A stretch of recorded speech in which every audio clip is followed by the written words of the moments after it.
আচ্ছা দেখেন, তো এই কন্ট্রোল সিস্টেম যদি আপনারা ডেফিনিশন গুলো বা কন্ট্রোল সিস্টেম কি এগুলো যদি আপনারা বইয়ের মতো করে চিন্তা করেন তাহলে কিন্তু কিছুটা হলেও কমপ্লেক্স মনে হবে। হ্যাঁ, কিন্তু ব্যাপারগুলো কিন্তু আসলে এরকম কমপ্লেক্স না, কারণ এটা আমাদের কাছে নতুন কিছু না। এটা আমরা প্রতিনিয়ত চলাফেরার কথা বলেন বা আমাদের ডেইলি যে টাস্কগুলো আছে কাজগুলো করতে বলেন, সব জায়গায় আমরা কন্ট্রোল সিস্টেম ব্যবহার করি।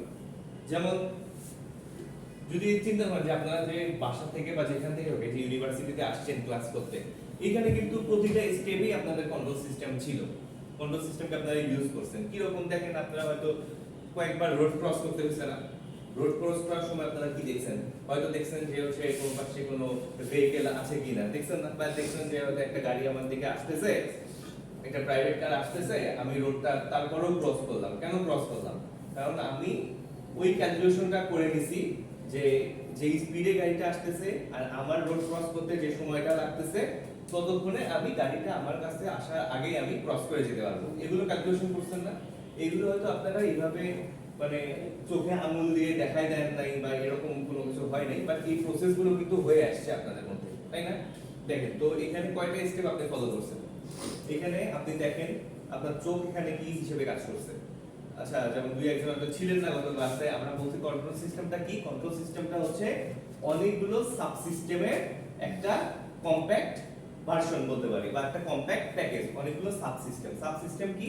সাবসিস্টেম হচ্ছে আমার যে ডিজায়ার্ড আউটপুটটা আমরা নিয়ে আসতে চাচ্ছি, এই ডিজায়ার্ড আউটপুটটা নিয়ে আসার জন্য এর সাথে যে ছোট ছোট এক্সট্রা কিছু ইকুইপমেন্ট ইউজ করছি সেইটা।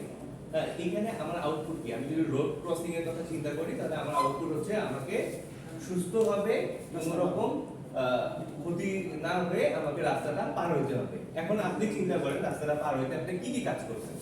এখন চিন্তা করেন জাস্ট আপনার পাটাকে কি হিসেবে ইউজ করছেন। পাটা ছিল আপনার হচ্ছে একটা আউটপুট।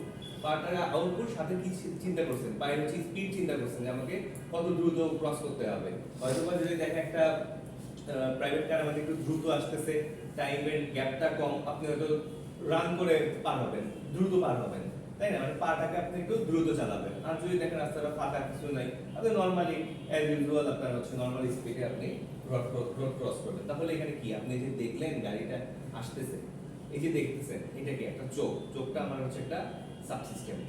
তারপর কি করছেন? তারপর সেটা একটা আপনার ব্রেনে নিছেন। ব্রেনে নিয়ে আপনি কি চিন্তা করছেন যে ওটার স্পিডটা কি রকম। এইখানে স্পিডটা মেজার করছেন কি দিয়ে? আপনার চোখ হয়তো দেখছে যে ওইটা কত দ্রুত আসতেছে, এটা ক্যালকুলেশন হয়েছে কোথায়? ক্যালকুলেশন হয়েছে ব্রেনে। ব্রেন আবার কাকে ফিডব্যাক দিছে? আপনার পাকে দিছে, আপনার শরীরকে দিছে ফিডব্যাক যে তুমি এত স্পিডে এইভাবে তুমি রোডটা ক্রস করো। তো এইভাবে কিন্তু হয়ে আসছে। তার একটা খুব ভালো এক্সাম্পল হতে পারে ড্রাইভিং। এই যে ড্রাইভার আপনি যে গাড়ি চালান বা বাইক চালান বা বাইসাইকেল চালান, যেটাই চালান, এটা কি দেখেন আপনি এখন যে টেসলা আপনার হচ্ছে অটোমেটিক কার গুলো যে বাজারে আসতেছে, যে আপনি হয়তো বা সিটে বসে থাকবেন, ও নিজে নিজেই হচ্ছে আপনার গাড়ি ড্রাইভ করবে। এ বেসিক্যালি কি করতেছে? ওই যে আপনি ড্রাইভিং সিটে বসে থেকে যা যা করেন এগুলো অ্যানালাইসিস করে একটা সিস্টেম জেনারেট করছে, তাই না? জেনারেট করে কি করেছে? এখানে কিন্তু ফুল অফ কন্ট্রোল সিস্টেম। এটা কিন্তু নতুন কিছু না। এখন যদি আমরা ক্যালকুলেশন দেখাই, ব্লক ডায়াগ্রাম দেখাই, সিগন্যাল ফ্লো গ্রাফ দেখাই, জিনিসগুলো আমাদের কাছে মনে হবে যে নতুন, ভেজাল, এরকম মনে হবে। বাট দেখেন আমরা কিন্তু সবসময় কন্ট্রোল সিস্টেম ইউজ করতেছি।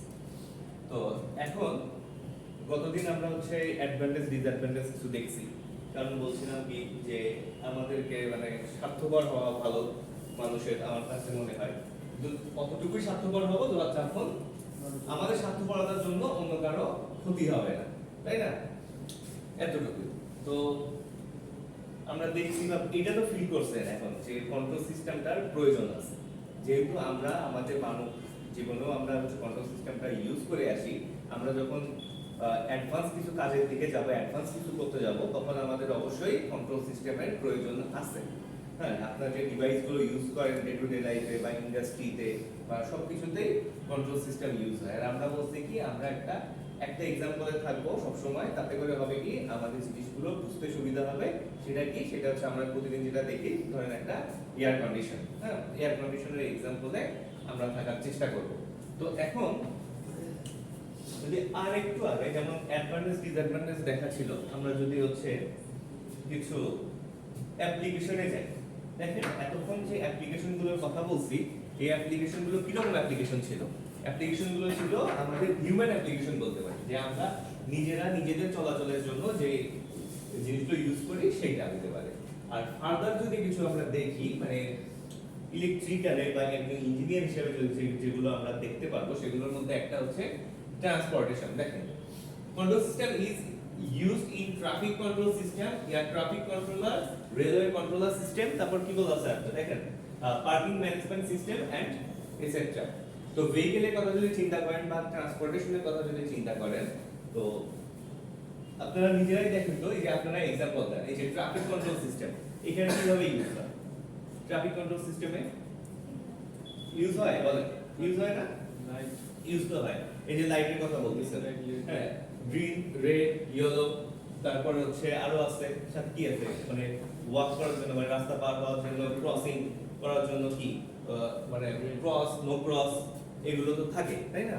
এটা একটা। তারপর দেখেন এই যে এয়ার ট্রাফিক কন্ট্রোল সিস্টেম, একটা হচ্ছে ওয়েবসাইট আছে মেবি, এটা হচ্ছে আপনার ফ্লাইট রাডার 24 মেবি, এটা না, ফ্লাইট রাডার 24 এ কি করা যায়? রিয়েল টাইমে সবগুলো এয়ারক্রাফটে হচ্ছে লোকেশন দেখা যায়, ডেস্টিনেশন দেখা যায়, তারপর কি দেখা যায়? টেক অফ দেখা যায়, তাই না? স্পিড দেখা যায়, অল্টিটিউড দেখা যায়, সবকিছুই দেখা যায়। তো ওইটা যদি আপনারা দেখেন, দেখবেন যে বিমানগুলো পুরো ছড়াই ছিটাই নাই, হ্যাঁ, ওই রকম মানে ওই হাইওয়ের মতোই যাচ্ছে, মনে হচ্ছে যে হাইওয়ে যেমন গাড়ি তো হচ্ছে আশপাশে নদী নালা পুকুর দিয়ে যেতে পারে না, রাস্তা দিয়ে যায় হাইওয়ের মতো, ওইটাও দেখবেন যে একটা হাইওয়ের মতোই হয়ে আছে, যে ওই এক জায়গায় সব বিমানগুলো জটলা লেগে যাচ্ছে, বাকিগুলোতে এরকম বিমান নাই। হ্যাঁ, এটা কিন্তু একটা কথা বলে, এটা হচ্ছে একটা বোধহয় কি ভার্চুয়াল হাইওয়ে না কিছু একটা হাইওয়ে বলে, হ্যাঁ, আর বিমান ওই ওয়ে ধরেই কিন্তু চলে, যে কোনো এমনি এক জায়গা থেকে রুট আছে, হ্যাঁ, ওই রুট দিয়ে হচ্ছে চলে। এটার বেশ কিছু কারণ আছে। তো ধরেন ওই যে রুট দিয়ে চলে, কিন্তু একটা বিমানের সাথে আরেকটা বিমান কি কখনো ইয়া হয়? হয়, কখন হয়? যখন ইরোর হয়, অ্যাক্সিডেন্ট হয়, তখন হয়, সংঘর্ষ কিন্তু হয়, বিমানেও হয়, তবে বিমানের সাথে হেলিকপ্টারেরও কিন্তু হয়। কিছুদিন আগেও কিন্তু একটা হয়েছে, কোথায় আমার ঠিক মনে নেই, আপনারা সার্চ করলে দেখতে পারবেন, ওই প্রশিক্ষণ বিমানের সাথে হেলিকপ্টারের। তো এই জিনিসগুলো কখন হয়? এই জিনিসগুলো আসলে সিস্টেম এরর বা হচ্ছে অ্যাক্সিডেন্ট, এগুলো কিন্তু হয়। তো দেখেন তারপর কি বলা আছে, এই যে পার্কিং ম্যানেজমেন্ট সিস্টেম, পার্কিং ম্যানেজমেন্টও হয়, যেমন যদি আমরা ভালো ভালো ইয়াতে দেখি যে বসুন্ধরা সিটিতে খুবই একটা মডার্নাইজ একটা পার্কিং সিস্টেম ওদের, বসুন্ধরা সিটি শপিং কমপ্লেক্সে ওদের দেখবেন যে ঈদের সময়ও হাজার হাজার গাড়ি ঢুকতেছে, বাইক ঢুকতেছে, বের হচ্ছে, কিন্তু জটলা বাঁধে না। ওদের ম্যানেজমেন্ট সিস্টেমটা এত সুন্দর, কারণ কি অটোমেটেড করা আছে সবকিছু, কখন কে কোন পাশে ঢুকবে, কোথায় যাবে, কোন জায়গায় গিয়ে পার্কিং করবে কে, সব অটোমেটিক বলে দেওয়া থাকে, হ্যাঁ। তো আপনারা একদিন গেলে দেখতে পারবেন, তো ওই জন্য দেখবেন যে ওদের সিস্টেমটা কত সুন্দর, যে জটলা বাঁধে না, কিছু বাঁধে না, ওরা ম্যানেজ করে দিতে পারে যতক্ষণ পর্যন্ত ওদের ক্যাপাসিটি ফুল হয় না। আর ফুল হওয়ারও কথা না, হিউজ ক্যাপাসিটি, আবার কয়েকটা স্টেজে আছে ক্যাপাসিটি। তো দেখেন মেডিকেল সেক্টরটা কিন্তু খুবই ইম্পর্টেন্ট একটা সেক্টর, যে কন্ট্রোল সিস্টেম খুব বেশি ইউজ হয়। একটা জিনিস কি, এই যে ধরেন ইঞ্জিনিয়ার আর ডাক্তারদের ক্ষেত্রে একটা কথা বলা হয় যে ডাক্তাররা হয়তো বা ভুল করলে একটা পার্সন মানে ইয়ে হতে পারে, মানে মারা যেতে পারে বা কিছু হতে পারে, আর ইঞ্জিনিয়ারদের যদি কিছু হয় তাহলে দেখা যেতে পারে একটা সমাজ বা একটা সোসাইটি ভ্যানিশ হয়ে যেতে পারে। কিন্তু এই জিনিসটা ওইভাবে আসলে নজরে আসে না। আসে কোনটা, দেখা গেল হয়তো একজন পেশেন্টকে ডাক্তারের কাছে নিয়ে গেল, হয়তো তাকে একটা নতুন জীবন দিয়ে দিল, এই জিনিসটা পেশেন্ট খুব ভালোভাবে ইনভলভ তো স্যার, হ্যাঁ বুঝছেন, এই যে ডিরেক্টলি ইনভলভ, বুঝছেন, মানে খুব কম সময়ের মধ্যে ইনভলভ, তো এই জন্য জিনিসটা আসলে বোঝা যায় না। অথচ এই ডাক্তার যে টোটালি ইকুইপমেন্ট গুলোর উপর ডিপেন্ডেন্ট, এর প্রতিটাই হচ্ছে কোনো একটা মেকানিক্যাল ইকুইপমেন্ট, আর ম্যাক্সিমাম গুলো ইলেকট্রিক্যাল ইকুইপমেন্ট, যেগুলো বিল্ড করছে, রিসার্চ এন্ড ডেভেলপমেন্ট করছে ইলেকট্রিক্যাল ইঞ্জিনিয়াররা, তাই না? মানে এই জিনিসগুলো কিন্তু আসলে ওইভাবে সামনে আসে না, হাইলাইট হয় না।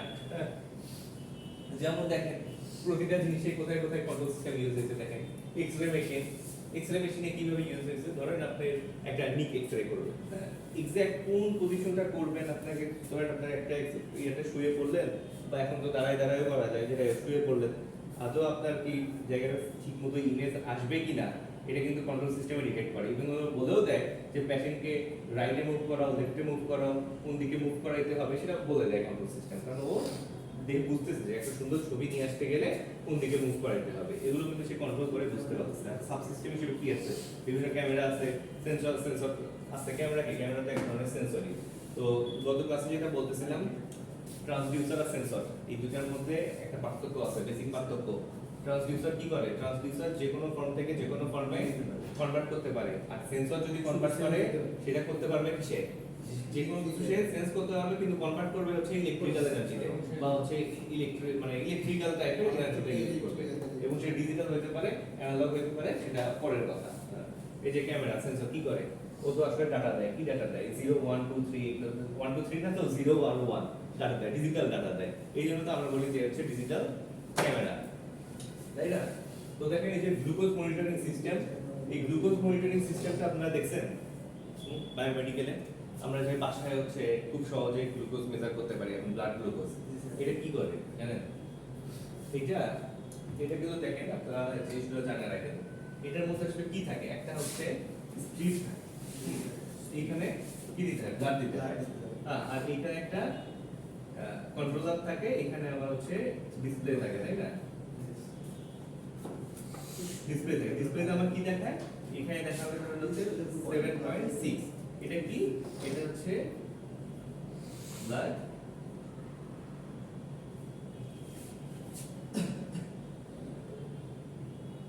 ব্লাড গ্লুকোজ লেভেল, হ্যাঁ 7.6 টা ডিসপ্লে থাকে। তো এইখানে ব্লাড দিলে এই 7.6 আপনাকে কিভাবে দেখাচ্ছে? এখানে ফাংশনটা কোথায়? এর ফাংশন কিন্তু আবার এগুলোর প্রাইস কেমন জানেন? এগুলো কিন্তু 500-600 টাকাতেও কিনতে পাওয়া যায়। হ্যাঁ 500-600 টাকা কিনতে পাওয়া যায়। একটা ভালো একটা ব্র্যান্ডের গেলে ধরেন আপনার হচ্ছে 1500 টাকা থেকে ধরেন আপনার 3000 টাকার মধ্যে এগুলো হচ্ছে ভালো ব্র্যান্ডের পাওয়া যায়। 1500 টাকা থেকে 3000 টাকা। আবার এগুলো 500 টাকাতেও পাওয়া যায়। তো দেখেন আমি যদি দামের কম্পেয়ার করি, দামের সাথে যদি এটা ফাংশনটা আমি যদি চিন্তা করি, তাহলে কিন্তু মনে হচ্ছে যে এটার মধ্যে ফাংশনটা সিম্পল, বাট ওর কাজটা কিন্তু অনেক বড় একটা কাজ করতেছে। সে আমার ব্লাডের মধ্যে সুগারের লেভেলটা কত সেই লেভেলটাও বলে দিতে পারতেছে, তাই না? তো এখানে কি হয় জানেন? এইখানে বেসিক্যালি এই পার্টটা হচ্ছে আমার ইলেকট্রিক্যাল পার্ট এইটা, আর এইটা হচ্ছে একটা কেমিস্ট্রি পার্ট। বুঝছেন কেন বলতেছি? এই যে আপনার স্ট্রিপটা থাকে, একটা কাগজের একটা প্লেট থাকে, এই প্লেটটার মধ্যে এই যে যেখানে ব্লাড দেওয়ার জায়গাটা, হ্যাঁ এইখানে একটা কেমিক্যাল থাকে। এই কেমিক্যাল থাকে, কি কেমিক্যাল থাকে আমি দেখছিলাম, মনে নাই, আপনারা প্রয়োজন হলে আপনারা দেখে নিন কি কেমিক্যাল থাকে। এই কেমিক্যালের সাথে যখন আপনার ব্লাডটা যায়, ব্লাডের একটা রিঅ্যাকশন হয়। রিঅ্যাকশন হওয়ার পর আপনার একটা ইলেকট্রিক্যাল ভোল্টেজ জেনারেট করে। বুঝছেন? একটা ইলেকট্রিক্যাল ভোল্টেজ জেনারেট করে, এবং জেনারেট করার পরে এইটার সাথে কানেক্টেড থাকে তো এই ডিভাইসটা। এই ডিভাইসটা করে কি? এই ডিভাইসটা হচ্ছে ওই ভোল্টেজটা মেজার করে যে ভোল্টেজটা কত।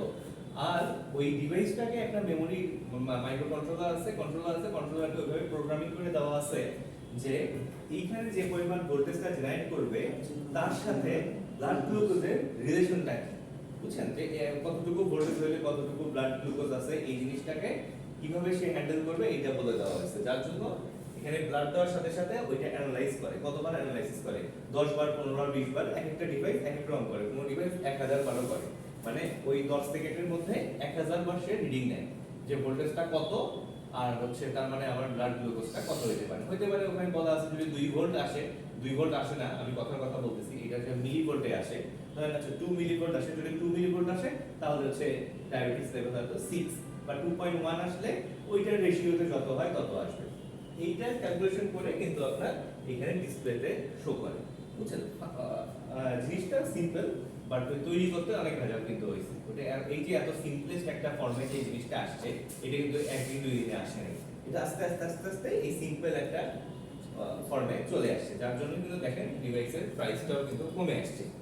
এই যে আমি কথাগুলো বলতেছি, ধরেন যে সিম্পল, তারপর আবার এখানে প্রাইসের রিলেশনও নিয়ে আসছি, এই জিনিসগুলো একটু একটু করে মাথায় রাখবেন, তাহলে পরবর্তীতে গিয়ে যখন আমরা ভাস্ট কিছু দেখব তখন এগুলো রিলেট করতে পারবেন। তো দেখেন এটা একটা জিনিস। আবার দেখেন কি আছে, medical imaging system and patient monitoring system. আপনি যে আইসিইউ বলেন, বলেন, এগুলো কি করে? এখন হচ্ছে দেখা যায় যে আপনি আইসিইউ বেডে রেখে দিয়েছেন, নার্স আছে হচ্ছে গেটের বাইরে, নার্সকে হচ্ছে সরাসরি ও বলে দিচ্ছে যে তোমার এই পেশেন্টের এই সমস্যা, ওই সমস্যা, যা ওই পেশেন্টকে তোমাকে অক্সিজেন সিচুয়েশন বাড়াই দিতে হবে, ওই পেশেন্টের ডায়াবেটিক ব্লাড গ্লুকোজ ফল করছে, তাকে হচ্ছে গ্লুকোজ স্যালাইন দিতে হবে। এগুলো কিন্তু ও অটোমেটিক শুধু ওখানে বলে না, ডাক্তারদের কাছ পর্যন্ত পৌঁছায় মনিটরিং সিস্টেমগুলো। এখন আমার বাসায় ধরেন যে কি বলে ব্লাড গ্লুকোজ বাদ দেন, ওই ব্লাড প্রেশার মনিটরিং যে সিস্টেমগুলো আছে এগুলো কিন্তু ডাটা ট্রান্সমিট করতে পারে, ওয়াইফাই এর সাথে কানেক্ট করে ডাটা ট্রান্সমিট করতে পারে। আপনি হয়তো আপনার ফোনে যদি আপনার সফটওয়্যার থাকে, আপনি বাসায় হয়তো দেখা গেলো বাবা মা একবার blood glucose blood pressure measure করলেন, সেটা ডাটাগুলো আপনার ফোনে এসে চলে আসবে, বুঝছেন? তো দেখেন কন্ট্রোল সিস্টেম মেডিকেল সিস্টেমে এইভাবে আসলে কাজ করে। আর এই যে কি এটা ইন্ডাস্ট্রিয়াল অটোমেশন, এই ইন্ডাস্ট্রিয়াল অটোমেশনে কোথায় কোথায় কাজ করে বলেন, আপনারা বলেন, আপনারা তো অনেকেই ইন্ডাস্ট্রিতে জব করেন নাকি বলেন? এই যে ইন্ডাস্ট্রিয়াল অটোমেশনে কি কি কোথায় কোথায় কাজ করে, মানে কোথায় কোথায় হচ্ছে কন্ট্রোল সিস্টেমটা ব্যবহার হয়? Manufacturing, processing and delivery in factory, belt যে আছে এখানে ইউজ করা হয়, কনভেয়ার বেল্ট, হ্যাঁ কনভেয়ার বেল্ট, হ্যাঁ লোড থাকলে সে চলবে অথবা বন্ধ হবে। তারপরে লিফটেও ইউজ হয়। হ্যাঁ হ্যাঁ, লিফট তো ফুল অফ কন্ট্রোল সিস্টেম, তাই না? কখন কোন ফ্লোরে সে থামতেছে, কোন ফ্লোরে কল করা হচ্ছে, লিফট কিভাবে কাজ করে? স্টেয়ার লিফট যেগুলো আছে আপনি সামনে দাঁড়ালে তখন চালু হবে। ও আচ্ছা আচ্ছা, হ্যাঁ এর কথা বলছেন, এক্সিলারেটর, হ্যাঁ হ্যাঁ। মানে এতে করে কি সুবিধা হচ্ছে আর কি হচ্ছে বলেন?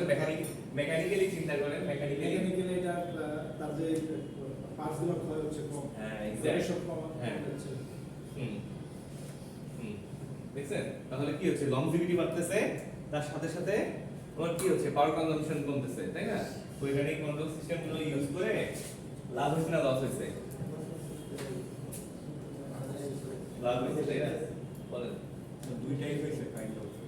কাইন্ড অফ দুইটাই হয়েছে। এই যে দেখেন, আমরা তো গত ক্লাসে অ্যাডভান্টেজ না শুধু ডিসঅ্যাডভান্টেজও দেখছি, ঠিক আছে? লস গুলো কি বলেন? আপনি যদি লসের কথা বলছেন, লস গুলো বলেন। তো মানুষের জীবন স্যার লিফট ছিঁড়া বলে শেষ। শুনেন, আপনি ধরেন এই যে ফার্স্টে যেমন রোড ক্রসের কথা বলছি, আপনি ধরেন আপনার জীবনে 30 বছর পার করে আসছেন, রোড ক্রস করছেন 30 বছর, কিছু হয় নাই, আপনার এটা যে কিছু হয় নাই ওই জিনিসটা তো মাথায় থাকবে না যে এইটা কিছু হবে না, এটাই স্বাভাবিক, হ্যাঁ? তারপরে ওই যে ধরেন 30 বছর একদিনের দিন একটা রিক্সা এসে যে বাংলা টেসলা এসে লাগাই দিছে, দেখবেন যে ওইটা অনেকদিন মনে থাকবে, বুঝছেন? দেখবেন যে অনেকদিন মনে থাকবে যে এরকম হয়ে গেছে। আসলে এটা তো আনসার্টেন, বুঝছেন? ওই জিনিসটা চিন্তা করলে তো হবে না। সবকিছুরই তো বেনিফিটস আছে, আবার মেরিটস ডিমেরিটস সবকিছুরই আছে। আমাকে দেখতে হবে যে মেরিটস এর থেকে ডিমেরিটস এটা কতটুকু আমার জন্য ইফেক্টিভ, এটা দেখতে হবে। এটা ধরেন আমরা যে মেডিসিন নেই, এগুলো কি আমাদের শরীরের জন্য ভালো? এটা তো একটা কেমিক্যাল রিঅ্যাকশন হয় বা কিছু সবকিছু সাইড ইফেক্ট আছে। আপনি প্রতিটা মেডিসিনের আপনি লিটারেচার বের করে যদি পড়েন, দেখবেন যে ওখানে প্রচুর পরিমাণে সাইড ইফেক্ট আছে। তো আপনারা কি এগুলো দেখেন?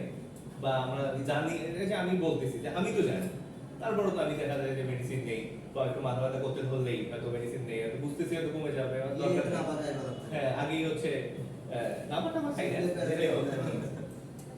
তো ধরেন খেয়ে নিই যে যা খাওয়ার হবে আগে এটা কম, আমার কাজ আছে, আমার কাজ করতে হবে, তাই না? এত চিন্তা করি না, কারণ এতটুকু মনে হয় যে মনে তো যাইতেই হবে, তাই না? আর হচ্ছে ধরেন ওই যতটুকু ক্ষতি হবে তার থেকে মনে হয় এই যে সাময়িক যে আমি সুবিধাটা পাচ্ছি, এটাই আমার কাছে বেশি প্রয়োজন, এটা ভেবে আর কি নেওয়া হয়। তো এরকম এই যার জন্য ধরেন আপনার গত ক্লাসে যেমন বলতেছিলেন যে এয়ার কন্ডিশনারটা রান করার জন্য, কন্ট্রোল সিস্টেম অ্যাড করার জন্য এক্সট্রা যে ইকুইপমেন্ট গুলো ইউজ করতে হচ্ছে, যার জন্য কি হচ্ছে? মেইনটেনেন্সের প্রয়োজন হচ্ছে, খরচ বেশি হচ্ছে, সিস্টেম কমপ্লেক্স হচ্ছে, তারপরও আমরা এইটাই চাই। তো দেখেন, কথা বলেন না, দেখেন এই জিনিসগুলো, ফার্স্ট এর জিনিসগুলো যেমন ইম্পর্টেন্ট কিসের জন্য? এই কোর্সটা স্টার্ট করার জন্য ইম্পর্টেন্ট, সাথে হচ্ছে এক্সামে তো এগুলো থাকবেই, এগুলো বলার কি অবস্থা রাখবে না, এক্সামে এগুলো থাকবে। এবং যদি আপনারা দেখা যায় যে বিভিন্ন ডিপার্টমেন্টাল টাইপের কোথাও কোনো এক্সাম দিতে যান, এগুলো রিটেনেও আসে, সাথে এমসিকিউতেও এগুলো আসে। কিছুদিন আগে আপনাদের একটা বিসিএস এক্সাম হয়েছে, আমি এটার কোশ্চেন দেখছি যে এখান থেকে অনেক কিছু। আচ্ছা স্যার, হ্যাঁ, এই সাবজেক্টের জন্য স্যার কোন বই ফলো করা উচিত? এই কোন বই ফলো করা উচিত আমি আপনাদের বুক লিস্ট দিয়ে দেবো, 2টা বই দেবো, হ্যাঁ 2টা বই দিয়ে দেবো, এই বই আপনারা ফলো করতে পারেন। আমি জানি আপনারা আসলে কতটুকু ফলো করবেন সেটা আমি জানি, তো যার জন্যই আমি কিন্তু চেষ্টা করছি যে অন্তত এই যে ইন্ট্রোডাকশন পার্টটা, ঠিক আছে, যে আমি কেন পড়বো, এটা সুবিধা কি অসুবিধা কি, আর ওই এমসিকিউ গুলোতে যেন অ্যাটেন্ড করতে পারেন বা বুঝতে পারেন, যার জন্য কিন্তু এটা আমি কালেক্ট করে ওই বিভিন্ন বই থেকে এটা কপি করে নিয়ে এসে এই ওয়ার্ডটা বানাইছি, বুঝছেন। এর পরের গুলো আমি স্লাইড দিব, কিন্তু এইটা হচ্ছে আমি ডকুমেন্ট টাইপে দিছি, কারণ এটার মধ্যে কিছু ইনফরমেশন আছে, স্লাইডে তো এরকম ইনফরমেশন থাকে না। আপনাদের একটা কি বলবো ট্রেডিশন আছে, সেটা হচ্ছে আপনারা হচ্ছে শুধু স্লাইড ফলো করেন। স্লাইড তো ফলো করবেন, স্লাইড কি ফলো করবেন, স্লাইডের টপিক ফলো করবেন, স্লাইডে যে হচ্ছে আপনার কি বলবো যে টাইটেল গুলো আছে, টাইটেল গুলো ফলো করবেন, আর ভিতরে কি আছে বুলেট পয়েন্ট আছে, বুলেট পয়েন্ট গুলো ফলো করবেন। তার মানে এই না যে এক্সামে আসলে আমি পয়েন্ট গুলো লিখে দিলাম, এই পয়েন্ট গুলো কি এগুলো তো আপনার জানার চেষ্টা করতে হবে, বুঝছেন না, এগুলো জানতে হবে, জিনিসগুলো শুধু ধরায় দেওয়া। আপনি দেখেন যে বিএসসি ইঞ্জিনিয়ারিং একটা কোর্স করতেছেন, এখানে কতগুলো সাবজেক্ট করতেছেন আপনারা বলেন, এতগুলো যে সাবজেক্ট করতেছেন আপনারা, তো এগুলোকে আপনারা প্রতিটা সাবজেক্টে মাস্টার হইতে পারবেন? কোনটা পারবেন বল, প্রতিটা সাবজেক্টে তো আপনারা মাস্টার হইতে পারবেন। একটা 4 বছরে আপনি কত কিছু শিখতে পারবেন। মানুষ পিএইচডি করে 5 বছরে ছোট্ট একটা টপিকের উপর পিএইচডি করে, তারপর না বলা যায় যে উনি ওই ফিল্ডে জানে, অনেক কিছু জানে, তাই না? 4 বছরে দেখেন আপনারা দুনিয়াটাই করে ফেলতেছেন। তো এইখানে বেসিক্যালি হচ্ছে আপনাদেরকে জিনিসগুলো জানায় দেওয়া, ধরায় দেওয়া, বুঝছেন, যে কি কি আছে।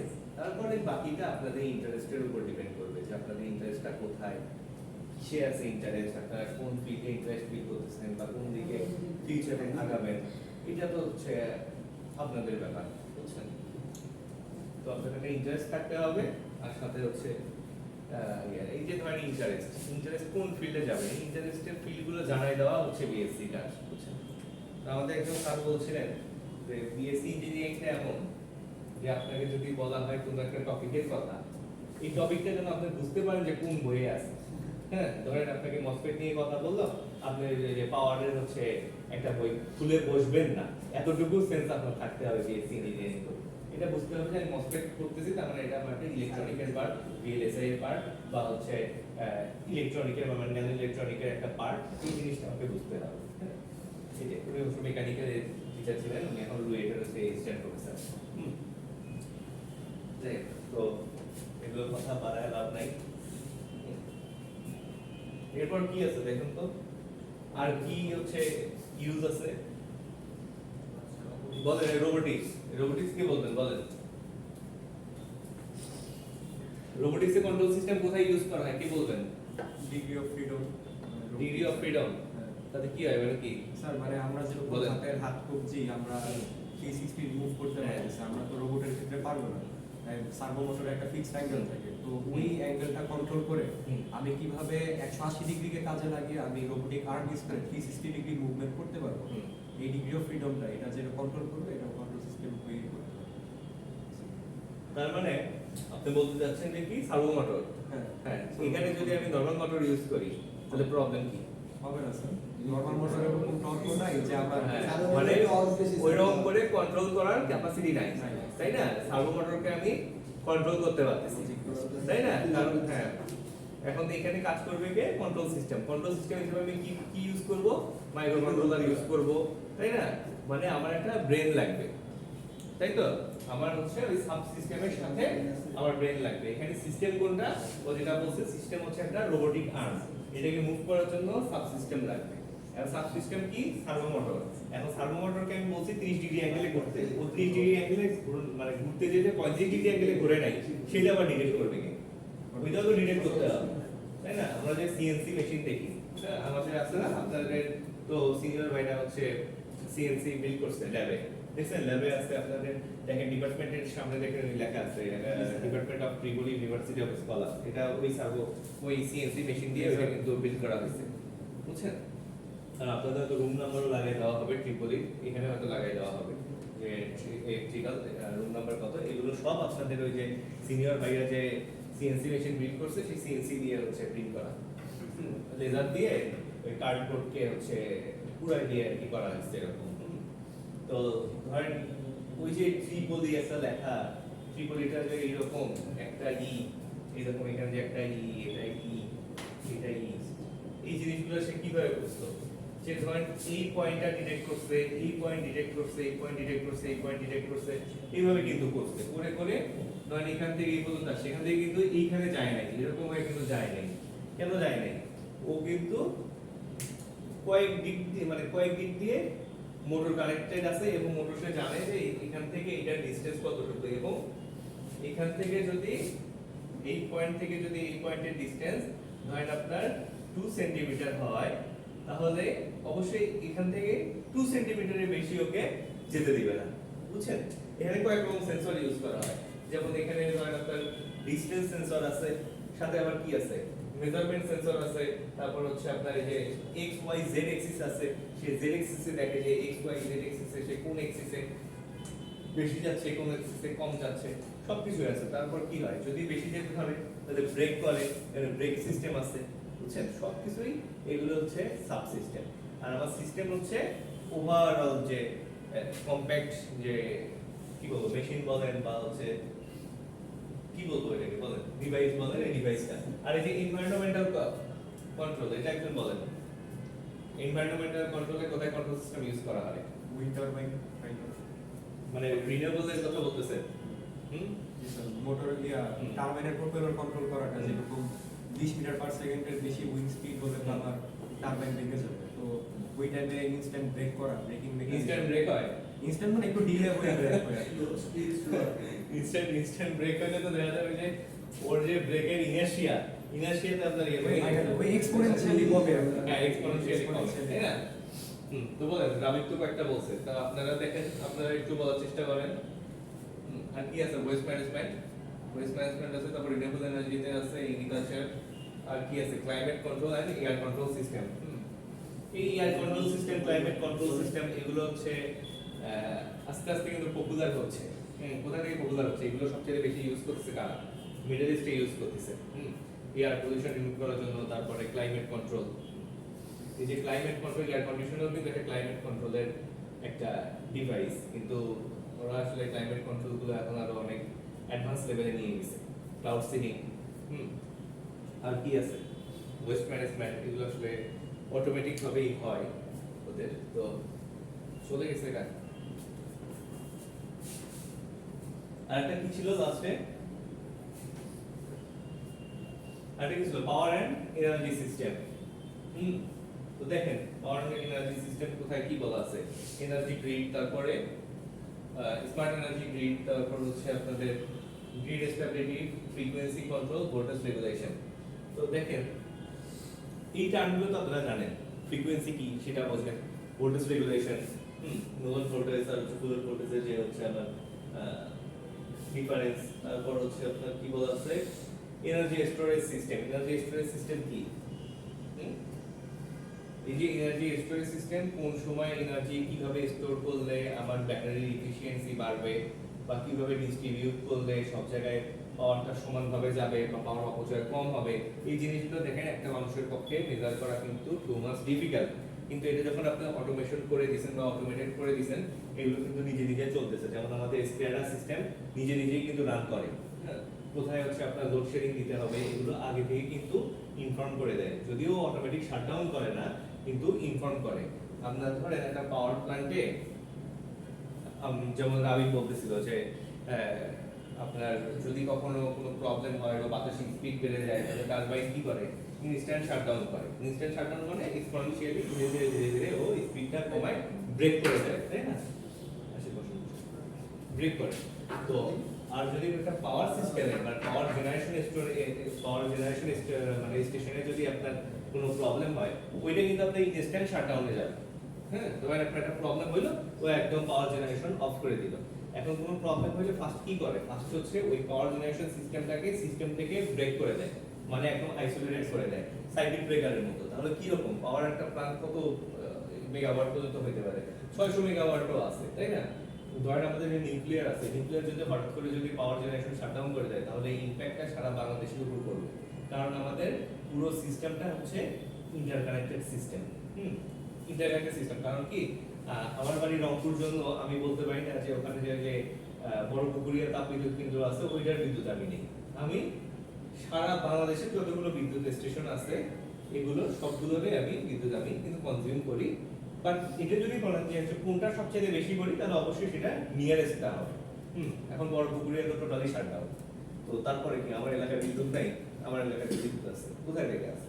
কারণ এটা হচ্ছে একটা ইন্টারকানেক্টেড সিস্টেম। এই ইন্টারকানেক্টেড সিস্টেমের সুবিধাই হচ্ছে এটা, যে আমার এলাকায় বিদ্যুৎ পাওয়ার স্টেশন নষ্ট হয়ে গেছে, তারপরেও আমি পাওয়ার পাচ্ছি। এখন এইখানে যদি ছোট একটা সমস্যা হয়, এই সমস্যার কিন্তু আবার ফল সবাইকে হচ্ছে আপনার ভোগ করতে হবে, বুঝছেন, যেহেতু ইন্টারকানেক্টেড সিস্টেম। তো এই যে সবাইকে ভোগ করতে হবে বললাম, কিন্তু আসলে তো হয় না। কেন? কারণ ম্যানেজমেন্ট সিস্টেম, এই পাওয়ারটা ম্যানেজমেন্ট করাটা যে এত স্মার্টলি ম্যানেজমেন্ট করে যে কোথায় পাওয়ার স্টেশন ওইটা শাটডাউন হয়েছে, এটা ধরে সবাইকে ডিস্ট্রিবিউট করে দাও। ডিস্ট্রিবিউট করলে কি হচ্ছে, একটু একটু করে আমার শর্টেজ হচ্ছে। শর্টেজ হইলে কি হবে, আমাকে হচ্ছে কি করতে হবে, লোডশেডিং দিতে হবে। তো লোডশেডিংটা কতটুকু দিতে হবে, ও নিজেই ডিস্ট্রিবিউট করে দিচ্ছে। ও নিজে নিজে শাটডাউন করে না ঠিকই স্কয়ারটা, কিন্তু ওই পাওয়ার স্টেশন মানে সাব স্টেশনগুলোকে জানায় দেয় যে তোমার এতটুকু ল্যাকিংস আছে, তুমি এই ল্যাকিংসটা আজকের মধ্যে তুমি ঠিক করে দিবা। আবার তখন কি করে, পাওয়ার প্ল্যান্ট কত রকম জানেন? পাওয়ার প্ল্যান্ট কিন্তু দুই রকম, একটা হচ্ছে পিক পাওয়ার প্ল্যান্ট, একটা কি বেস পাওয়ার প্ল্যান্ট। এই বেসগুলো কি বলেন তো? বেসগুলো হচ্ছে যেটা বড় বড় পাওয়ার জেনারেশন সিস্টেম প্ল্যান্ট, এগুলো হচ্ছে আমার বেস পাওয়ার প্ল্যান্ট। এগুলো 24 ঘন্টা কিন্তু রান করে। এগুলো কিন্তু স্টার্ট করতেও কিন্তু সময় প্রয়োজন হয়, এগুলো অফ করে তাড়াতাড়ি করা যায়, পিক চাহিদা অনুযায়ী করা হয়। মানে যখন পিক পাওয়ার প্ল্যান্ট মানে যখন আমার পাওয়ারের চাহিদাটা পিক থাকবে, চাহিদা বেশি, তখন আমি এগুলো অন করব। আর এগুলো বেসিক্যালি কিসের হয়, কিসের মাধ্যমে চলে? গ্যাস, তারপর হচ্ছে আপনার কি আছে, ফুয়েল দিয়েও চলে। এগুলো আসলে কম সময়ে আপনি দেখা যায় 2-3 মিনিটের মধ্যে এটা জেনারেশন স্টেশনে অ্যাড হয়ে যায়। আবার এগুলো কিন্তু দেখবেন যে প্রচুর খরচ, দেখা যায় যে 20 টাকা পর্যন্ত হইতে পারে যে ইউনিটে পুরো পার ইউনিট চার্জ হয় পার ইউনিট হচ্ছে জেনারেট করতে। হ্যাঁ, এগুলো হচ্ছে ফুয়েল দিয়ে চলে। তো এই জন্য হচ্ছে পিকিং স্টেশন এগুলো সবসময় চালানো হয় না, শুধু একদম প্রয়োজনের খাতিরে চালানো হয়। দেখেন এটা হচ্ছে আমার পাওয়ার এনার্জি সিস্টেম। তারপরে কি বলা যায় দেখেন তো, ওপেন লুপ কন্ট্রোল সিস্টেম। এখন আমি আসছি কন্ট্রোল সিস্টেম। এতক্ষণ অনেক গল্প শুনছি, এখন আমরা আমার যে কন্ট্রোল সিস্টেম এই টার্মের মধ্যে প্রবেশ করতেছি। দেখেন কন্ট্রোল সিস্টেমটা আপনারা বুঝতে পারছেন যে একটা সাবসিস্টেমের মধ্যে, কন্ট্রোল সিস্টেম একটা সিস্টেম যেটার মধ্যে অনেক সাবসিস্টেম অ্যাটাচ থাকে, এটাই কন্ট্রোল সিস্টেম। আর তারপর দেখেন কন্ট্রোল সিস্টেমটা তাহলে কত রকম। কন্ট্রোল সিস্টেমটাকে আমি দুই ভাগে ভাগ করতে পারি, বা বলতে পারি কন্ট্রোল সিস্টেম দুই রকম। কি কি? একটা ওপেন লুপ কন্ট্রোল সিস্টেম, একটা ক্লোজ লুপ কন্ট্রোল সিস্টেম। দেখেন এগুলো খুবই সহজ, আর নামগুলো দেখেন এতটাই রিলেভেন্ট, আপনাদেরকে এগুলো পড়াশোনা করে মনে রাখতে হবে না। একটা ওপেন লুপ কন্ট্রোল সিস্টেম, একটা ক্লোজ লুপ কন্ট্রোল সিস্টেম। এখন কথায় আসি, তো ওপেন লুপ কি, ক্লোজ লুপ কি, তাই না? তো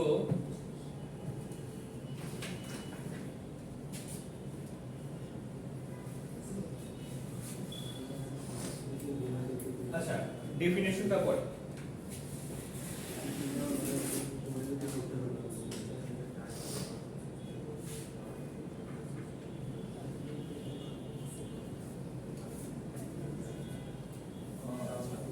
ফিডব্যাক নেই।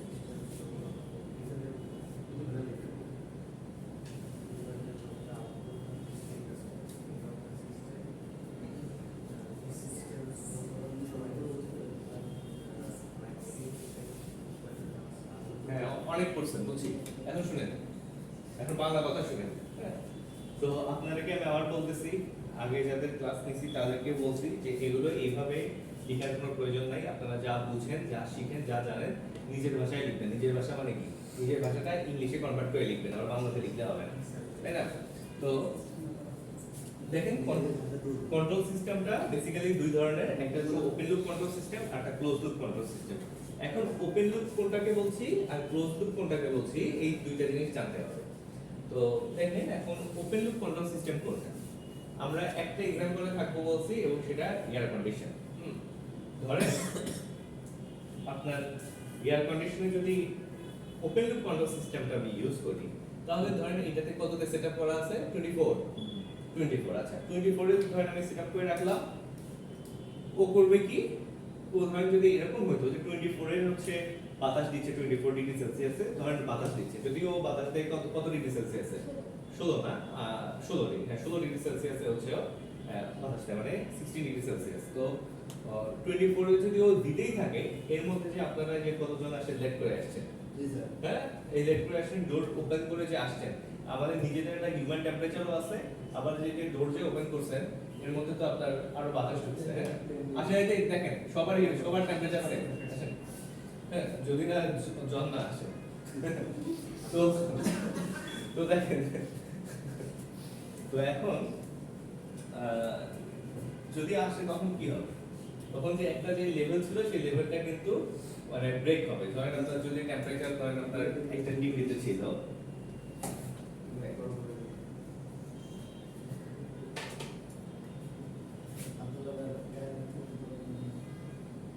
আমার শীতল রক্ত খুব পানি হিসেবে শীতল।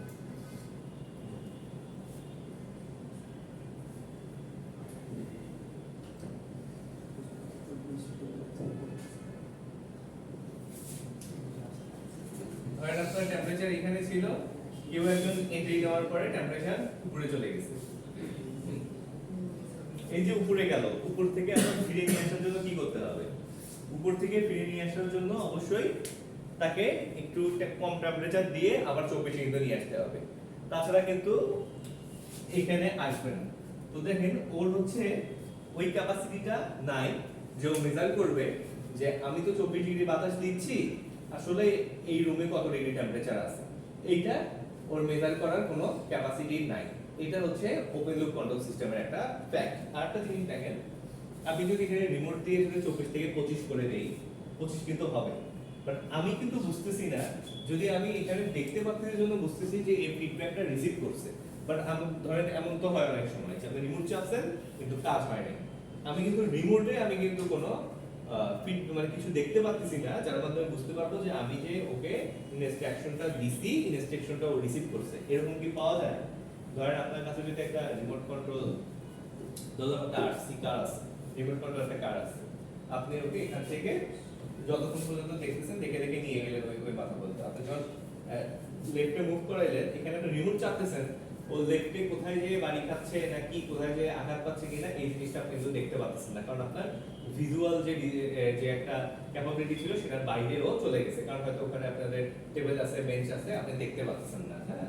তো এইখানে এই যে আপনি এখান থেকে যে কন্ট্রোল করে নিয়ে গেলেন, এখানে আপনার ফিডব্যাক হিসেবে কি আছে, ফিডব্যাক হিসেবে আপনি আপনার চোখকে ইউজ করতেছেন, হ্যাঁ। তো যখন আপনার ওই ভিজুয়াল রেঞ্জের বাইরে চলে গেছে তখন আপনি আর ওকে দেখতে পাচ্ছেন না, বাট এখানে আপনি রিমোট চাপতেছেন, কিন্তু হইতে পারে ওইটা ও রিসিভ করতেছে বা রিসিভ করতেছে না, রিসিভ করতেছে কি না এটা কিন্তু আপনি দেখতে পাচ্ছেন না। যদি আপনার এরকম কোনো একটা সিস্টেম থাকতো যে রিমোটের ফিডব্যাকটা আপনি রিমোটে দেখতে পাচ্ছেন, যদি আপনার এটা ডিজিআই ড্রোন হতো রিমোটে দেখতে পাচ্ছেন, তাহলে আপনি বুঝতে পারতেন যে এটা হচ্ছে একটা close loop system. Close loop মানে কি? ক্লোজ লুপ মানে আপনি ফিডব্যাকটাকে পাঠাচ্ছেন এবং ও ফিডব্যাকটা রিসিভ করতেছে কিনা সেইটা জানানোর জন্য অপর একটা ফিডব্যাক আবার আপনার কাছে চলে আসতেছে অন্য একটা পাথের মাধ্যমে। এই পাথটাকে আমরা বলবো হচ্ছে ফিডব্যাক পাথ। যখন এই ফিডব্যাক পাথটা আমার সিস্টেমে ইনক্লুড থাকবে তখন আমি বলবো আমার সিস্টেমটা ক্লোজ লুপ সিস্টেম, আর যখন থাকবে না তখন আমি বলবো এটা হচ্ছে ওপেন লুপ সিস্টেম। এখন আমরা যদি এই ডায়াগ্রামটার দিকে ফলো করি, দেখেন এই ডায়াগ্রামটাতে কি বলা আছে। ধরেন আমি এখানে একটা ইনপুট দিচ্ছি, আমি হচ্ছে কোথায় দিলাম, এই এয়ার কন্ডিশনে একটা আমি ইনপুট দিলাম, এই কন্ট্রোলারের মধ্যে কি হলো, ইনপুটটা কন্ট্রোলারে গেল। কন্ট্রোলার কি? এখানে কন্ট্রোলার হচ্ছে, ধরেন এটা যদি এয়ার কন্ডিশনের রিমোট হয়, যদিও এটা এয়ার কন্ডিশনের রিমোট না, তো এই এয়ার কন্ডিশনের রিমোটটাই হচ্ছে আমার কন্ট্রোলার। এই কন্ট্রোলার দিয়ে আমি একটা কন্ট্রোল সিগন্যাল পাঠাইলাম, কোথায় পাঠাইলাম, এয়ার কন্ডিশনে পাঠাইলাম, এই প্রসেস করে আপনাকে আউটপুট দিল। এখন আউটপুটের অবস্থাটা কি? আউটপুটের অবস্থাটা কি আদৌ আমি যে আমার যে ডিজায়ার্ড আউটপুট ছিল সেটার সাথে প্রাসঙ্গিক, নাকি হচ্ছে সেটার সাথে হচ্ছে কোনো ডিফারেন্স আছে? এই ডিফারেন্সটা ক্যালকুলেট করার বা মেজার করার যদি ক্ষমতা না থাকে তাহলে আমি বলবো এটা ওপেন লুপ কন্ট্রোল সিস্টেম। আর আদারওয়াইজ যদি দেখেন আমি স্যার তাইলে টেকনিক্যালি একটা নন ইনভার্টিং এসি হচ্ছে ওপেন লুপ। নন ইনভার্টার মানে ইনভার্টারের কথা বলছি, নন ইনভার্টিং এসি সেটা শুনেন, আমাদের যে এয়ার কন্ডিশনার ইউজ করা হয় সেটা ইনভার্টার হোক আর নন ইনভার্টার হোক দুইটাই ক্লোজ লুপ। হ্যাঁ, দুইটাই ক্লোজ লুপ কিভাবে আমি বলতেছি। এখন দেখেন এই যে ক্লোজ লুপে দেখেন আমাদের যে ওপেন লুপ ছিল, এই দেখেন আব্দুল্লাহ দেখেন আমাদের যে ওপেন লুপ ছিল আর ক্লোজ লুপ এই দুইটার কিন্তু সেম জিনিস, বাট দেখেন শুধুমাত্র পার্থক্যটা কোথায়? এখানে যে কন্ট্রোলার আছে, প্রসেসর আছে, সবই আছে, শুধুমাত্র এই যে এক্সট্রা একটা যে ফিডব্যাক পাথ, এই পাথটা কিন্তু আমাদের ওপেন লুপে ছিল না, বুঝছেন? তো ছিল না। তাতে কি হচ্ছে, আমার যে ইনপুটের সাথে আউটপুটের যে পার্থক্য, এই পার্থক্যটা মেজার করার ক্ষমতা আমার হচ্ছে কোথায় নাই? ওপেন লুপে নাই, যেটা ক্লোজ লুপে আছে, বুঝছেন? এই দুইটাই হচ্ছে আমার বেসিক পার্থক্য আর হচ্ছে ডিফারেন্স। এখন আমরা একটু ভিতরে ঢুকবো, ওপেন লুপের ভিতরে ঢুকবো আর ক্লোজ লুপের ভিতরে ঢুকবো। তার আগে রাবিব একটা কোশ্চেন করছে, এটার আগে একটু অ্যানসার দিয়ে নিই। আচ্ছা দেখেন, আপনার কথা ছিল হচ্ছে বেসিক্যালি আমাকে বুঝতে হবে ইনভার্টার আর নন ইনভার্টারের পার্থক্য, ইনভার্টার কি আর নন ইনভার্টার কি, বুঝছেন? আচ্ছা দেখেন, এখানে হচ্ছে আমার রুম টেম্পারেচার ধরে, room temperature 32 degree Celsius, 24 degree Celsius আমার কি সেট টেম্পারেচার। হ্যাঁ, তো সেট টেম্পারেচারটা হচ্ছে আমার এইটা। এখন আমার হচ্ছে এটা কি নন ইনভার্টার, ঠিক আছে? নন ইনভার্টার এটা। নন ইনভার্টার কি করবে?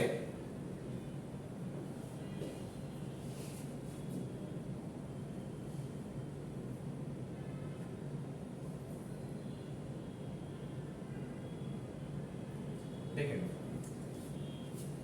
তার মানে কি আমার সেট টেম্পারেচার 24 ডিগ্রি সেলসিয়াস, নন ইনভার্টার কি করবে? দেখেন 24 ডিগ্রি সেলসিয়াসটাকে সে রিচ করার চেষ্টা করতেছে না? চেষ্টা কিন্তু করতেছে। আমি এটা বেসিক্যালি আমার মনে হয় এটা নন ইনভার্টারই হবে। হ্যাঁ, তো নন ইনভার্টার হলে 24 ডিগ্রি সেলসিয়াস দেওয়া আছে, ও কিন্তু চেষ্টা করে 24 এ সেটেল করার জন্য বা সেট করার জন্য, হয়তো সে পারে না।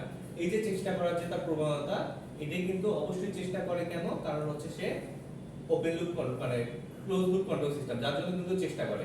সেই চেষ্টাটা কিসের মাধ্যমে করে?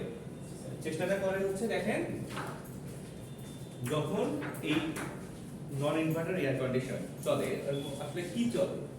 কম্প্রেসরটা চলে। কম্প্রেসরটা তো কম্প্রেসরের ফাংশনের জন্য তো আমাদের এখানে বেসিক্যালি ঠান্ডা যে এয়ারটা আমরা পাই সেইটা পাই। তো দেখেন এই কম্প্রেসর চলার ফলে যে নন ইনভার্টার যে বাতাস দেয়, এই বাতাসটার ডিগ্রি হচ্ছে কত ডিগ্রি সেলসিয়াসের বাতাসটা জানেন? এটা বলতে পারি 16 ডিগ্রি সেলসিয়াসের এয়ার সে পাস করে। 16 ডিগ্রি 16 ডিগ্রি সেলসিয়াসের বাতাস। তো আমরা সেট করছি হচ্ছে 24 ডিগ্রিতে। তাহলে রুমের টেম্পারেচার 24 ডিগ্রিতে কেন থাকতেছে, 16 ডিগ্রিতে কেন নামতেছে না? কারণ এই করতেছে কি, এই পুরো দমে রান করতেছে, করতে করতে রুমের টেম্পারেচার ম্যানিপুলেট করতে দেখা যায় 24 না করে কি করে 23 এ নিয়ে আসছে। 23 এ নিয়ে এসে করে কিসে, যখন 23 এ আসে তখন সে কম্প্রেসরটাকে অফ করে দেয়, শাটডাউন করে দেয় কম্প্রেসরটাকে। কম্প্রেসর যখন শাটডাউন করলো, কিন্তু যে এখানে ফ্যান কিন্তু অন থাকে, কারণ এয়ারটা সার্কুলেট করার জন্য ফ্যানটা অন থাকে। যখন সে কম্প্রেসরকে অফ করে দিলে তখন কি হবে? তখন আবার টেম্পারেচার রাইজ করবে, রুমের টেম্পারেচার আস্তে আস্তে রাইজ করে, করতে করতে দেখা যায় যখন 24 এর মতো 25 এ গেছে, তখন সে আবার কম্প্রেসরটাকে রান করে দেয়। তারপর কি করে? আবার হচ্ছে অফ করে দেয়, আবার অন করে দেয়। এইভাবে ও চেষ্টা করে 24 মেইনটেইন করার জন্য, কিন্তু এক্সাক্ট 24 এ মেইনটেইন করতে পারে না। এটা নন ইনভার্টারের একটা ফাংশন। আর যখন সে রান করে আপনার কম্প্রেসরটাকে, তখন সে একদম রেটেড কারেন্ট নেয়, রেটেড ভোল্টেজ নেয়। দেখা যেতে পারে যে এটা যদি 3 টন হয়, 3 টনের ক্যাপাসিটি কত আপনারা হয়তো বা লেভেল প্লেট দেখলে এক্সাক্ট বুঝতে পারতেন। যদি 1.5 টন হয় তাহলে দেখা যায় প্রায় 2200 ডিগ্রি সেলসিয়াস পর্যন্ত সে, সরি 2200 ডিগ্রি সেলসিয়াস বলতেছি, এটা কি ওয়াট পর্যন্ত ইলেকট্রিসিটি কনজিউম করে। সেটা কখন? যখন অন থাকে। অন থাকলে 2200 ডিগ্রি সেলসিয়াস, না থাকলে মানে জিরো না, ফ্যান ট্যান ঘুরে দেখা যায় হয়তো 100 ডিগ্রি মানে 100 ওয়াট হচ্ছে কনজিউম করতেছে। এটা হচ্ছে আমার নন ইনভার্টারের ফাংশন। এখন যদি আমি ইনভার্টারে যাই, ইনভার্টার কি করে? এই ইনভার্টারের মেইন হচ্ছে যে ক্যাপাসিটি বা ক্যাপাবিলিটি, সেটা হচ্ছে ওই কম্প্রেসরের যে রোটেশনটা, কম্প্রেসরের যে ওই গ্যাস কম্প্রেস করার যে ক্ষমতা, এইটাকে সে ম্যানুভার করতে পারে। ইনভার্টার এয়ার কন্ডিশন সেইটা ম্যানুভার করতে পারে। যখন সে ম্যানুভার করে তখন কি করে জানেন? তখন ও ওই লাইনে চলে। তখন করবে কি, ধরেন এখানে এসে কিভাবে এটা পসিবল? কারণ যখন সে দেখতেছে যে আমার রুমের টেম্পারেচার 24 ডিগ্রি সেট করা আছে আর হচ্ছে রুমের টেম্পারেচার হয়ে আছে 32 ডিগ্রি সেলসিয়াস, তখন সে করবে কি? তখন সে এরকম 16 ডিগ্রি সেলসিয়াসের মতো বাতাস দেওয়া শুরু করবে। করতে করতে যখন দেখা যাবে কাছে আসবে, তখন সে আস্তে আস্তে ওই কম্প্রেসরের যে স্পিডটা, কম্প্রেসরের যে ওই এয়ার কম্প্রেস করার যে ক্ষমতা, ওটাকে ও কমায় নিয়ে আসবে। নিয়ে এসে এমন ভাবে সেট করবে যাতে ও যে আপনার গ্যাসটা যে কম্প্রেস করতেছে, গ্যাসটা এখানে আসা পর্যন্ত যেন 24 ডিগ্রি সেলসিয়াস হয়। যখন 24 ডিগ্রি সেলসিয়াস হলো, তখন 24 ডিগ্রি সেলসিয়াসে বাতাস দিতে পারে। দিলে হয় কি? তখন এইরকম হয়। মাঝখানে যদি এরকম সাইকেল মতো কেউ যদি হঠাৎ এসে ঢুকে, যে দেরি করে, বুঝছেন, লেট করে যদি আসে, তখন কি হবে? তখন হচ্ছে এটা আবার উপরের দিকে উঠবে। উপরের দিকে উঠলে কি করবে? তৎক্ষণাৎ আবার কারণ এয়ার কম্প্রেস করার ক্ষমতা একটু বাড়ায় দিবে, বুঝছেন? বাড়ায় দিলে কি হবে? তখন আবার হচ্ছে লেভেলে চলে আসবে। এইভাবে এই করতে পারে। আর যখন এই এয়ারটা কম কম্প্রেস করে, তখন সে এই যে তার যে পাওয়ার কনজাম্পশনের যে ক্ষমতা, এই পাওয়ার কনজাম্পশনের ক্ষমতাটাও তখন ওইভাবে লেভেলে চলে আসে। যদি দেখা যায় যে 16 ডিগ্রি সেলসিয়াসের বাতাস দিচ্ছে, তাহলে হয়তো বা এ একটু কম, আরো কিছু ইয়ে আছে, ওর মধ্যে ফাংশন আছে, যার জন্য দেখা যায় একটু কম 1800 ডিগ্রি। যখন 24 ডিগ্রি দেয়, তখন দেখা যায় যে সে হচ্ছে আবার 900 ওয়াট করে পাওয়ার কনজিউম করতেছে। এবং এটা কি? এটা হচ্ছে সেটা কিন্তু মানে নন ইনভার্টার এয়ার কন্ডিশন কিন্তু কম্প্রেসর অফ হয় না। এই কিন্তু যতক্ষণ এয়ার কন্ডিশন চলে ততক্ষণই কিন্তু পাওয়ার কনজিউম করে এবং এয়ার কম্প্রেস করে, বুঝছেন? তো দেখা যায় যে পাওয়ার যদি কাট অফের এটা যদি আমরা গ্রাফ দেখি, তাহলে এরকম হয়। দেখেন গ্রাফটা কিরকম হয়। আপনারা কি গ্রাফ ভয় পান? ইউনিভার্সিটির স্যার কস্ট এফিশিয়েন্ট এই যে দেখেন, আমি বলতেছি, দেখেন এই যে নন ইনভার্টারের কষ্ট বেশি, ইনভার্টারের কষ্ট মানে ইনভার্টারের খরচ কম বেড়ে গেছে। ইনভার্টারের খরচ দাম তো বেশি কিনে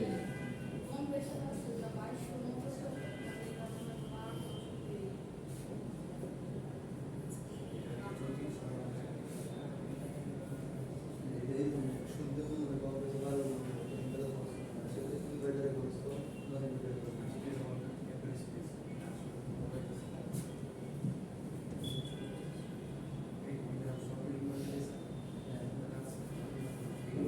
নাই, এরকম না আছে।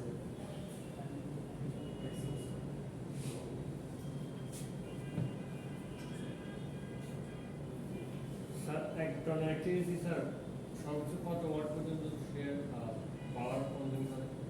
দেখেন ব্যাপারটা সেরকম কিরকম দেখেন, আমি বলি ইনভার্টার ফার্স্ট টাইমে বলতেছি, ইনভার্টার ফার্স্ট টাইমে ধরেন একটা পাওয়ার ধরেন এখানে হতে পারে, এটা তার 1.5 টন, হ্যাঁ এটা ধরেন তার 1.5 টন।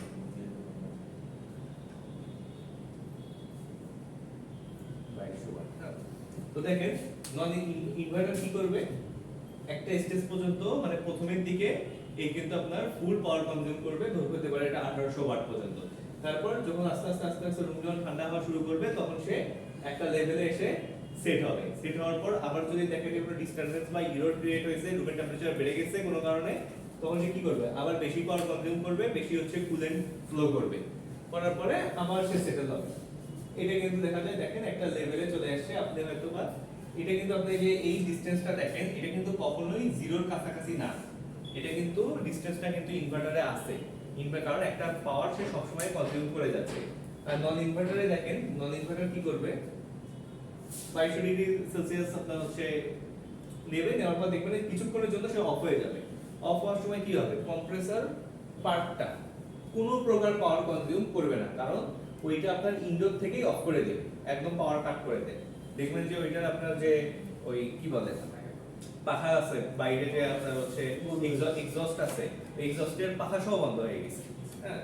আর এই নন ইনভার্টারে আবার দেখবেন এই যে কিছুক্ষণ পর 1 মিনিট 2 মিনিট পর আবার অন হবে, কিছুক্ষণ পর আবার অন হবে, বুঝছেন? তো এটা যখনই অন হবে তখনই। এখন যদি আপনি এটা ইন্টিগ্রেট করেন, দেখেন এই যে এইভাবে পাওয়ার কনজিউম করছে, আর দেখেন এই কতক্ষণ ধরে বেশি পাওয়ার কনজিউম করছে, এটা যদি আপনি যোগ করেন, যোগ করলে দেখবেন তো আপনার হচ্ছে নন ইনভার্টারটা সবচেয়ে বেশি পাওয়ার মানে নন ইনভার্টার বেশি হচ্ছে পাওয়ার কনজিউম করছে। এখন কথা হচ্ছে ইনভার্টার। এখন আপনি যদি এই পার্টটা দেখেন, এই যে এই পার্টটা দেখেন, এই পার্ট হিসাব করলে আবার স্যার আপনি এইটুক যদি পার্ট দেখেন তাহলে ইনভার্টার বেশি খরচ না হইলেও অলমোস্ট কিন্তু সেম। দেখেন বেশি পাওয়ার ইনভার্টার খরচ করবে না, অলমোস্ট সেম যদি আপনি এই পার্টটা ইউজ করেন। তার মানে দেখেন গ্রাফ দেখে বোঝা যাচ্ছে আমি ইনভার্টারের বেনিফিটটা আমি তখনই পাবো যখন আমি লং টার্ম ধরে আমি এটা ইউজ করব। এখন যদি আমি এরকম করি, হ্যাঁ, মাসিক বিলের খরচ কম আসবে। এখন যদি আমি এবার চাই যে বিল খরচ কম আসার জন্য আমি অনেক বেশি করে চালাচ্ছি, তাহলে আলটিমেটলি কিন্তু যোগ করলে অনেক বেশি বিল আসবে। আর যদি আপনি মনে করেন যে আমি রুমটা কিছুক্ষণ ঠান্ডা করে নেই, নিয়ে আবার অফ করে রাখি, তখন কিন্তু ইনভার্টার নন ইনভার্টারের মতো বিহেভ করবে। আপনার যদি টেন্ডেন্সি ওইরকম হয়ে থাকে যে আমি এই কিছুক্ষণের জন্য আমি ইউজ করব, তাহলে কিন্তু এই নন ইনভার্টারে আসা বেটার। কারণ কি? কারণ এগুলো হচ্ছে প্রাইস কম, প্লাস এটা সার্কিট কিন্তু ওইটার তুলনায় এটা অনেক বেশি সিম্পলিফাইড সার্কিট। আপনার যদি ইনভার্টারের সার্কিট যদি একবার নষ্ট হয়, ওইটা দেখা যাবে আপনি খুঁজেও পাবেন না, বা রিপেয়ার করলেও আবার নষ্ট হবে। আর আপনার প্রাইসটা অনেক বেশি লাগবে, বুঝছেন? হ্যাঁ, বাংলাদেশি বল, বাংলাদেশি সবই তো বাংলাদেশি। না, লং টাইম যদি আপনি ইউজ করেন তাহলে আপনার অবশ্যই ইনভার্টার বেটার, বুঝছেন? দেখেন এইটাই হচ্ছে ফ্যাক্ট। এখন বুঝতে পারছেন তো? যাবে অ্যানসার পেয়েছেন? হ্যাঁ, তো কন্ট্রোল সিস্টেম বেসিক্যালি দুইটাতেই কিন্তু এইটাতে দেখা যাবে যে সাবসিস্টেম হয়তো দুইটা আছে, এইটাতে সাবসিস্টেম আছে 20টা, বুঝছেন? কারণ ওকে অনেক কিছু মেজার করতে হয়। ইভেন আপনি যে রিমোটটা হয়তো এক জায়গায় রেখে আসছেন, ওই রিমোটের সাথে কমিউনিকেট করে যে রিমোটটা জায়গায় রাখছে এখানে হচ্ছে আমার ইয়ে কত, টেম্পারেচার কত। এই রিমোটগুলোতে তো দেখা যায় না। এখন ইনফ্রারেড ম্যাক্সিমাম ইয়াতে দেখা যায় না। ইনফ্রারেড দেখা যায় কি আপনার হচ্ছে রিমোটের ভিতর গায়ে আপনার ইয়ে আছে, একটা টেম্পারেচার সেন্সর আছে। ওইটা মানে ওগুলো তো বেশি না, কি বলে যে T11 DTH11 না কি সেন্সরগুলো আছে না, ওইগুলো না, মানে থার্মিস্টর ইউজ করে। হ্যাঁ, কি ইউজ করে? থার্মিস্টর আর থার্মোস্ট্যাট। হ্যাঁ, আর আপনি যেটা বলছেন ওটা হচ্ছে প্রো DS182B, যেটা আমি ইউজ না করি। না DTH11 ছিল। আরে যে টেম্পারেচার এন্ড DHT11 হ্যাঁ, DHT11 আপনার দেখবেন যে এখন রিমোটের মধ্যে থাকে, বুঝছেন? তখন দেখা যায় কি মানে রিমোটে দেখা যায় যে রিমোটটা যেখানে রাখছেন ওই জায়গায় টেম্পারেচার কত।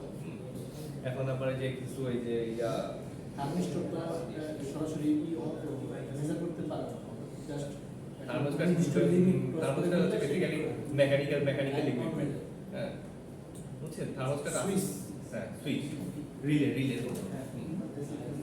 তো এগুলো হচ্ছে ইলেকট্রনিক ডিভাইস। আর থার্মোস্ট্যাট বেসিক্যালি হচ্ছে মেকানিক্যাল ডিভাইসের মতো, মানে ইলেকট্রনিক তো কাজ করে মেকানিক্যালের মতো। হয়তো আপনার যে কোনো Breakdown করে দেয়। বার থাকে, হ্যাঁ, ব্রেকডাউন করে, ব্রেকডাউন, ঠিক আছে? এগুলো থাকে কোথায়? হচ্ছে ওই যে ওয়াটার হিটারে, তারপর যে জবগুলো থাকে। ফায়ার অ্যালার্ম ইউজ করে। হ্যাঁ, ফায়ার অ্যালার্ম ইউজ করে। দেখেন এখন তো হচ্ছে ফায়ার স্মোক ডিটেক্টর, এখন তো হচ্ছে ইলেকট্রনিক্যালি বিভিন্ন সেন্সর আছে। আর ওইটা ফায়ার অ্যালার্ম হিসেবে ইউজ করবে কখন? যখন ফায়ার ওইটাকে ফিজিক্যালি হিট করবে, তখন ওইটাকে ফিজিক্যালি হিট করতে করতে আরো কত কিছু দিয়ে হিট হয়ে যাবে। ঠিক আছে? তো দেখেন এই ওপেন লুপ আর ক্লোজ লুপের যদি আমি ওপেন লুপের অ্যাডভান্টেজ দেখেন, এই দেখেন আপনারা যদি এতক্ষণ অলরেডি বুঝে গেছেন যে ওপেন লুপ কন্ট্রোল সিস্টেমটা ভালো না, তাই না? তার ফিডব্যাক নাই। ফিডব্যাক নাই। হ্যাঁ, তো দেখেন আবার দেখেন আমরা বলতেছি কি, দেখেন কি লেখা আছে, advantage of open loop control system. ঠিক আছে? দেখেন এগুলো আসলে কতটা ভ্যালিড আপনি দেখেন কি বলা আছে। দেখেন this system process simplicity in construction and easy to maintenance. গত ক্লাসে যেটা বলছিলাম, আপনি যত বেশি সেন্সর লাগাবেন এগুলো মেইনটেনেন্সের দরকার আছে। আপনি যদি ইনভার্টারে এসি ধরেন, এখানে যে টেম্পারেচার সেন্সর আছে ওইটা যদি ধুলা পড়ে পড়ে যদি ওইটা যদি ডাস্ট পড়তে পড়তে যদি ঢেকে যায়, আর যদি ও যদি ঠিক মতো টেম্পারেচার সেন্স করতে না পারে, দেখা যাবে 24 ডিগ্রি সেলসিয়াস আমি সেন্স করছি, ও রুমের টেম্পারেচার দেখা যাচ্ছে যে 22 ডিগ্রি করে ফেলছে। হ্যাঁ, এরকম হবে। তো যত বেশি সেন্সর তত বেশি আমার ঝামেলা, তত বেশি সমস্যা। তারপর কি বলা আছে দেখেন, due to the lesser number of units overall the system is economic। যখন আমার সেন্সর কম ইউজ করতে হচ্ছে, আমার সিস্টেমটা কি হচ্ছে, খুব বেশি ইকোনমিক হচ্ছে, কারণ এটা দাম কমে আসতেছে। আমি যেটা বলতেছিলাম যে নন ইনভার্টারে আসলে সেন্সর খুব বেশি ইউজ করা হয় না, বা কন্ট্রোলিং সার্কিটটাও খুবই সিম্পলিফাইড। হ্যাঁ, তো এটা আসলে এই জন্য প্রাইসও কম। আবার দেন কি বলা আছে, the output provides by the system shows stability. হ্যাঁ, এইটাতেও কিন্তু স্টেবিলিটি হয়। যেমন আমরা দেখছি কি ওইটা 24 ডিগ্রি সেলসিয়াস যখন সেট করছি অলমোস্ট 20 ডিগ্রিতে ছিল। হ্যাঁ, আমার তো আসলে অত বেশি আমার জমিদারির প্রয়োজন নেই, তাই না? যে আমার 24 ডিগ্রি সেট করা আছে মানে আমার রুমের টেম্পারেচার 24 থাকতে হবে, এটা তো নেসেসারি না। বা ওটা যে যতটুকু ফ্লাকচুয়েট করে হয়তো বা হাফ ডিগ্রি বা 1 ডিগ্রির মধ্যে, ওইটা আসলে ওভাবে নোটিসেবল না। তারপর কি বলেছে, the operation is quite convenient. হ্যাঁ, যে এটাতে অপারেশনে কোনো খুব বেশি ঝামেলা টামেলা গ্যাঞ্জাম হয় না, এটা আসলে কনভিনিয়েন্ট। জিনিসই না যে মাথা ব্যথা করে। হ্যাঁ বলেন।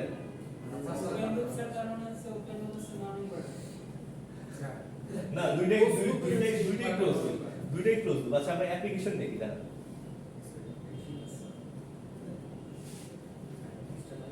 আচ্ছা, এই যে দেখেন ডিসঅ্যাডভান্টেজ দেখেন আগে। ডিসঅ্যাডভান্টেজ কি বলা আছে, দিস সিস্টেম রিকোয়ার্স টাইম কি this system requires timely recalibration. হ্যাঁ, এটা আসলে রিক্যালিব্রেশন লাগে, কারণ ক্যালিব্রেটে নিজে নিজে করতে পারে না। ক্যালিব্রেট মানে কি? ক্যালিব্রেট মানে ধরেন সিস্টেমের কিছু ব্যালেন্স, একদম আছে এক্সাক্ট ওয়ার্ড, ব্যালেন্স করা। হ্যাঁ, আপনি তো ল্যাবে কোনো কিছু করতে গেলে দেখবেন যে আগে ক্যালিব্রেট করে নিতে হয়, আগে ব্যালেন্স করে নিতে হয়। হ্যাঁ, এগুলো তো সেলফ ব্যালেন্সিং সিস্টেম নাই। খুব মজার একটা এক্সাম্পল আছে, আপনারা যারা হয়তো ফটোগ্রাফি করেন দেখবেন যে গিম্বেল আছে। আগে গিম্বেল গুলোকে কি করতে হতো, আগে একটা ফোন বা হচ্ছে ক্যামেরা অ্যাডজাস্ট করে ওর যে ঠিক মতো মানে ওর জিরো পজিশনটা হচ্ছে ওকে ডিলিট করে দিতে হতো, ডানে বামে সরাই। এখন কিছু লাগে না, এখন হচ্ছে নিজে নিজেই জিরো পজিশন করে নিতে পারে। এটা হচ্ছে ক্যালিব্রেশন। চালানো হয়ে গেছে, দেখছেন? বুদ্ধি হয়েছে। কারণ কি? কারণ কন্ট্রোল সিস্টেমটা ওইখানে আরো এস্টাবলিশ করে দেওয়া হয়েছে, তাই না? তো the system are more prone to errors। হ্যাঁ, এটাতে এরর বেশি হবে, এটা খুব স্বাভাবিক। হ্যাঁ, যেহেতু ও আউটপুট আর ইনপুটের মধ্যে কোনো কানেকশন নাই বা ক্যালকুলেট করতে পারে না, এরর বেশি হবে। তা কি এটা? তারপর the changes in the desired output can be the result of internal or external disturbance। কারণ ইন্টারনাল বা এক্সটার্নাল কোনো ডিস্টারবেন্স যদি ক্রিয়েট হয়ও, ও সেটা মানে কি বলবো, ওই সেটার সমাধান বের নাও করতে পারে, যেহেতু কারণ ওর মধ্যে কোনো কমিউনিকেশন পাথ নাই আউটপুট আর ইনপুটের মধ্যে। এখন সবচেয়ে বড় কথা যেটা, সেটাতে আসি, এই application of open loop control system. তাহলে আপনারা বুঝতে পারবেন, বারবার বলতেছেন আপনারা এটা ওইটা। দেখেন, in the traffic light controlling system, যদি আপনি এইভাবে সিস্টেমটা করেন যে এই রাস্তা 2 মিনিট ওপেন থাকবে, ওই রাস্তা 2 মিনিট, ওই রাস্তা 2 মিনিট, এই রাস্তা 2 মিনিট, তাহলে কি হবে? এই সিস্টেমটা আগে কিন্তু ঢাকায় ছিল, দেখা যেত বাতির মতো জ্বলতেছে, আসলে সবকিছু ট্রাফিক পুলিশ কন্ট্রোল করতেছে। জিনিসটা কি এরকম করলে কি হবে? বলেন, হবে না। বাতি দুধ। কারণ কি? কারণ হচ্ছে দেখা যাচ্ছে যে আমার সকালবেলা এক সাইডে আমার জ্যাম বেশি করতেছে, বিকালবেলা আরেক সাইডে জ্যাম বেশি করতেছে। দেখা যাবে সকালবেলা 2 মিনিট রাস্তা অফ করে রাখছে, আর একটা রাস্তা যে খোলা, ওই রাস্তায় একটা মানুষও নাই, ওই রাস্তাটা অফ করে দিয়ে রেখে দিচ্ছে, মানে ওপেন করে দিয়ে রেখে দিচ্ছে, কেউ নাই। তো এটা তো হইলো না। এখানে যদি আমি ক্লোজ লুপ সিস্টেম কন্ট্রোল মানে ইনক্লুড করি, তাহলে কি করতে হবে? আমাকে ক্যামেরা থাকবে, 12 সেন্সর থাকবে, দেখবে যে কোন ইয়াতে কতগুলো লোক আছে, কতগুলো ট্রাফিক আছে, এগুলো সে কন্ট্রোল করে ক্যালকুলেশন করে ও নিজে নিজে ডিসাইড করবে যে আমি কোন রাস্তাটা আমি 2 মিনিট খোলা রাখবো, কোনটা 1 মিনিট খোলা রাখবো, আর কোনটা আমি অফ করে দিব, তাই না? এই জিনিসগুলোতে কিন্তু আগে ইউজ করা হয়নি কন্ট্রোল সিস্টেম ওভাবে। তো তারপর দেখেন কি বলা আছে, টিভি রিমোট কন্ট্রোল। হ্যাঁ, টিভি রিমোটের মধ্যে কি কোনো কিছু? টিভি রিমোট শুধু হচ্ছে ফিডব্যাক দেয়। ওকে ফিডব্যাক কিছু নেয়, আপনাদেরকে যেটা বলতেছিলাম, হ্যাঁ, যে এটা একটা রিমোটের একটা ভালো एग्जांपल, যে এর মধ্যে ওই ফিডব্যাক আসার মতো কিছু নাই। আমি তো টিভি দেখতেছি, ওখানে দেখতেছি, আমি চাপ দিচ্ছি, দেখতেছি যে চেঞ্জ হচ্ছে। এখানে একটা সিস্টেম মানে সাবসিস্টেম হিসেবে আমি ব্যবহার হচ্ছি, যে আমি নিজের চোখকে ইউজ করতেছি। বাট আমার রিমোট কিন্তু আমাকে বলতেছে না যে আপনি যে ফিডব্যাকটা দিচ্ছেন ফিডব্যাকটা কাজে আসছে, এটা কিন্তু আমাকে রিমোট বলতেছে না। যেমন এটা একটা। আরেকটা জিনিস কি বলা আছে, ইমারশন রড। ইমারশন রড কি বলেন? নাম শুনছেন না? হ্যাঁ, ইমারশন রড হচ্ছে কোনগুলোকে বলে? এই যে একটা যে কি বলে, কম দামি একটা যে ওয়াটার হিটার পাওয়া যায় না, ওই যে প্লাগ থেকে ডাইরেক্ট হচ্ছে মার্চ করতে হয় কার মধ্যে, পানির মধ্যে। হ্যাঁ, তো এইটা আসলে ধরেন যতক্ষণ আপনি পানির মধ্যে দিয়ে রাখবেন ততক্ষণই তো গরম হইতে থাকে।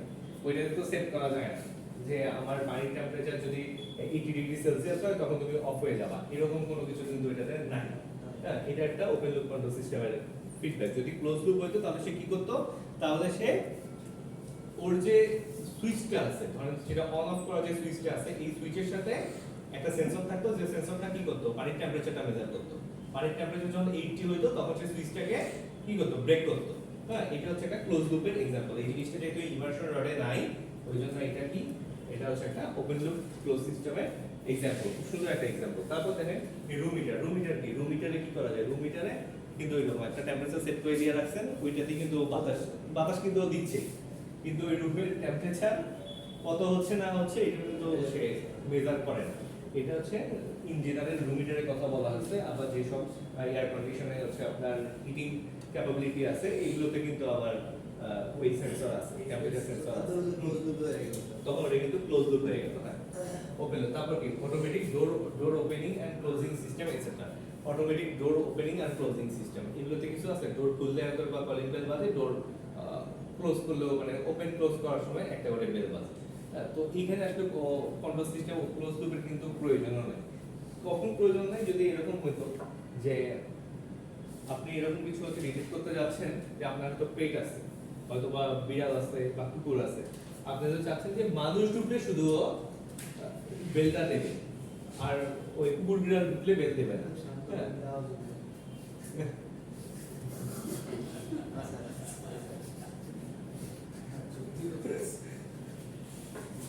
না ঠিক আছে, যৌক্তিক মানে কোন দিক থেকে যৌক্তিক বলেন তো, কি বলেছেন? শান্ত কি, ওদের শান্ত কি, স্যার এটা তো অন্য শান্ত স্যার। এটা কি অশান্ত? জি স্যার।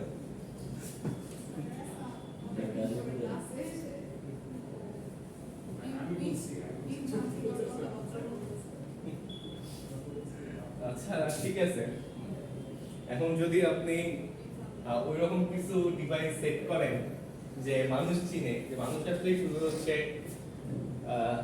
ডোল বেল বাজাবে, আর হ্যাঁ হিউম্যান সেন্সর, আর হিউম্যান সেন্সর দেওয়ার পরও যদি দেখা গেল একজন হিউম্যান আসলো বাট ও বেল বাজাইলো না, তাহলে তো কনফিউশন তৈরি হবে। হ্যাঁ, যে কেন হইলো না, এন্ড কনফিউশনটা কিরকম হইতে পারে বলেন? আপনাদের মনে হচ্ছে কনফিউশনটা কিরকম হইতে পারে, যে সেন্সর নষ্ট হইছে নাকি শান্ত ঢুকছে, কোনটা বলেন? সেন্সর বলতেছে স্যার। বলেন সেন্সর নষ্ট হয়েছে স্যার। তাহলে। ওটাই বলতেছে স্যার। হ্যাঁ, তাহলে তো কনফিউশন হবে, আরো বেশি কনফিউশন হবে, তখন মনে হবে যে না সেন্সর তো ঠিক আছে, তাহলে কি যে ঢুকছে তার মধ্যেই বাজার আছে নাকি? আপনার থিঙ্কিং বুঝছেন? ভালো, এভাবে থিঙ্কিং করতে হবে, সবকিছু তো চিন্তা করতে হবে, তাই না? একটা জিনিস শুধু বইয়ের মতো করে আপনি চিন্তা করবেন, তাহলে আপনার ক্রিয়েটিভিটিটা কোথা থেকে আসবে? বাংলাদেশের মানুষের ক্রিয়েটিভিটি আসলে অনেক, বুঝছেন, কিন্তু মানে ক্রিয়েটিভিটি এত ডাইভার্সিফাই, বুঝছেন, মানে কোন দিকে দেখাবে, একজনের মধ্যে অনেক ক্রিয়েটিভিটি দেখা যায় যে কোন দিকে দেখাবে, কেউ হচ্ছে ধরেন ফেসবুক ইউটিউবে কমেন্ট করে ক্রিয়েটিভিটি দেখায়, হ্যাঁ, চিন্তা করেন আরে কি কমেন্ট করছে, এই জিনিসটা মাথায় আসে। তো কেউ কন্টেন্ট বানায়, তাই না, কেউ রিলস বানায়, অনেকে অনেক কিছু ইনভেন্টও করে, আবার এমআইটি তে গিয়ে প্রাইজও নিয়ে আসে, তাই না বলুন? যাই হোক, ক্রিয়েটিভিটি নিজের কাছে, ক্রিয়েটিভিটি সব দিকেই দেখানো যায়। আর আমার মতে আমি যতদূর শুনছি বা যতদূর শিখছি, আমি বলছি যে জীবনে আসলে অনেক নৌকাতেই পা দেওয়া উচিত। তাদের দেখা যায় দুই একটাতে ঝামেলা হইলে দুই একটা মানে আবার দেখা যাবে যে লাভ দিয়ে আটটাতে যাওয়া যাবে, বুঝছেন? এখন যদি নাই থাকে আপনার পাশে নৌকা, তাহলে তো আপনি লাভ দিলে পানিতে পড়বেন, এটা শিওর, বুঝছেন? তো এই নৌকা হচ্ছে লাইফের, যে বলছি যে অনেকগুলো নৌকাতে পা দেওয়া উচিত, এই নৌকা আসলে মানে ভালো নৌকা হিসেবেই লাইফে রাখা উচিত, অন্য উল্টা পাল্টা আবার নৌকা আবার রাখা যাবে না, বুঝছেন? যেসব নৌকা মনে করেন ওই কি বলবো, ওই পানি ঢোকার চান্স আছে, হ্যাঁ, ওই ফুটা হওয়ার চান্স আছে, এগুলোতে এইগুলো রেখে আমার কিন্তু লাভ নাই। রাখলে সবগুলোই ভালো রাখতে হবে, যেন একটা থেকে একটাতে যাওয়া যায়, তাই না? যার জন্য আমার জন্য তো মনে করি না যে ট্রিপলিতে বলতেছি শুধু আর ট্রিপলিতে করবো কেন, আর পাশাপাশি দুই তিনটা সাবজেক্টে কোর্স করি, হ্যাঁ, এই জিনিসও কিন্তু করা যাবে না। মাথায় রাখতে হবে যে আমি যেটাতে আছি এটাই আসলে সবচেয়ে বেশি স্ট্রং। তো দেখেন ক্লোজ লুপ কন্ট্রোল সিস্টেমে কি ডেফিনিশন দেখে লাভ নাই, কিছু ডেফিনিশন আপনারা দেখবেন, আমার মনে হয় অলরেডি আপনারা ডেফিনিশন বুঝে গেছেন। বাট কোনো প্রবলেম থাকলে বা কোনো আন্ডারস্ট্যান্ডিং এ কোনো প্রবলেম থাকলে বলতে পারেন। এখন দেখেন এর অ্যাডভান্টেজ গুলো দেখেন, এর অ্যাডভান্টেজ অনেক বেশি। ফার্স্ট অ্যাডভান্টেজটা কি বলেন তো? ফার্স্ট অ্যাডভান্টেজটা হচ্ছে আমার অ্যাকুরেসি। অ্যাকুরেসি কি? অ্যাকুরেসি অবশ্যই যদি আপনি কম্পেয়ার করেন তার সাথে যে একটা ওপেন লুপের সাথে কম্পেয়ার করেন, তাহলে ক্লোজ লুপের অ্যাকুরেসি অনেক বেশি থাকবে। কারণ এ কি করবে, এ হচ্ছে আউটপুট আর ইনপুটের মধ্যে যে ডিফারেন্সটা, এটা ক্যালকুলেট করে একটা সলিউশন তৈরি করে ওই রকম সলিউশনের সাপেক্ষে সে ফিডব্যাক দেবে। যেমন এটা একটা হইতে পারে। তারপর কি নয়েজ রিডাকশন। নয়েজ কি? নয়েজ বলতে নয়েজ হচ্ছে সবচেয়ে নয়েজ যদি আমি খুব সহজ ভাষায় বলি তাহলে হচ্ছে ডিস্টারবেন্স। যে আমাদের সিস্টেমের মধ্যে যদি কেউ কোনো ডিস্টার্ব করে, এই ডিস্টারবেন্সটাই হচ্ছে আমার নয়েজ। যেমন এই রুমের মধ্যে নয়েজ কি হবে, এখন যদি কেউ বারবার এসে ঢুকে, এটা কিন্তু নয়েজ হিসেবে মানে কাউন্ট হবে, যে কারণ সে ঢুকার কারণে যে টেম্পারেচার বাড়ছে বা এরকম কিছু জিনিস হবে। তো এই জিনিসটা সে ইয়ে করতে পারে কি, আপনার ক্লোজ লুপ কন্ট্রোল সিস্টেম খুব ভালোভাবে হ্যান্ডেল করতে পারে নয়েজকে। হ্যাঁ কি বলতেন? মেদি নয়েজ কিছুক্ষণের জন্য নয়েজ ছিল, আবার হয়তো বা কন্ট্রোল সিস্টেম ওইটাকে হয়তো বা ওভারকাম করে নিছে। তারপর দেখেন, তারপর কি বলা আছে? Stability. This system can compensate for changes in system parameters over time। যেমন ওভার টাইম সময় সময় সে কি করে, বারবার চেষ্টা করে, সে সবকিছু ক্যালকুলেট করে সে অপটিমাম লেভেলে নিয়ে আসার চেষ্টা করে। তারপর দেখেন কি বলা আছে? Reduce effects of non linearity. এই যে লিনিয়ার মানে কি? লিনিয়ার মানে হচ্ছে একটা ধারাবাহিকতায় উপরে ওঠা, তাই না? চেঞ্জটা ফিক্স। হ্যাঁ, চেঞ্জটা হচ্ছে আপনার ফিক্সড। হ্যাঁ, চেঞ্জটা ফিক্সড। সে দেখেন ওই যে আপনি যে টেম্পারেচারটা দেখেন কমে নিয়ে আসছে, যে আপনি যদি ফার্স্টের ছবিটাতে দেখেন ওইটা একটা লিনিয়ারলি কিন্তু কমছে। হ্যাঁ, এই লিনিয়ারলি কমার জন্য কত ডিগ্রি সেলসিয়াসের বাতাস মুখটাকে দিতে হবে ও কিন্তু এটা ক্যালকুলেট করে নিছে। হ্যাঁ, যে এই লিনিয়ারলি যদি আমি ও আগে চিন্তা করে নিয়েছে আমি 5 মিনিটের রুমের টেম্পারেচারটা আমি সেটেল টেম্পারেচারে নিয়ে আসবো, তাহলে আমাকে কি করতে হবে? হ্যাঁ, এবং আমি কমাবো অবশ্যই লিনিয়ারলি।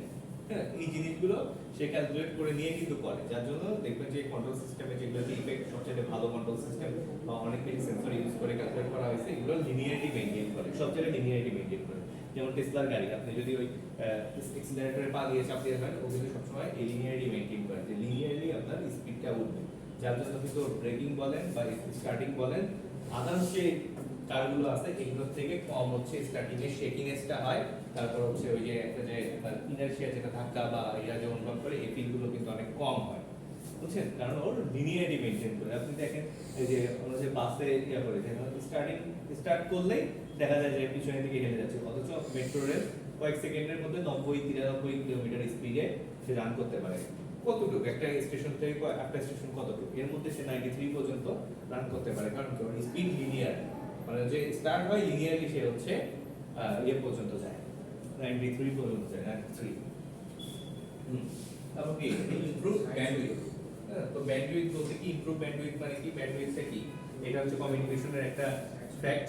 আমরা যে ব্যান্ডউইথ ইউজ করি, ধরেন আপনি 5 Mbps 6 Mbps এরকম ইউজ করেন, দেখা যাইতেছে যে আপনাকে যদি আমি ডেডিকেটলি 5 মেগাবাইট পার সেকেন্ড দিয়ে রাখি, আপনি এখন কিছুই করতেছেন না, আপনি এখন ক্লাস করতেছেন, আপনার এখন কোনো প্রয়োজন হচ্ছে না ব্যান্ডউইথের, কোনো ইউজ করতেছেন না। এই মোমেন্টে যদি আরেকজন যে ইউজ করতেছে তাকে যদি এই ব্যান্ডউইথটা কিছুটা দেওয়া যায়, তাহলে কি হবে?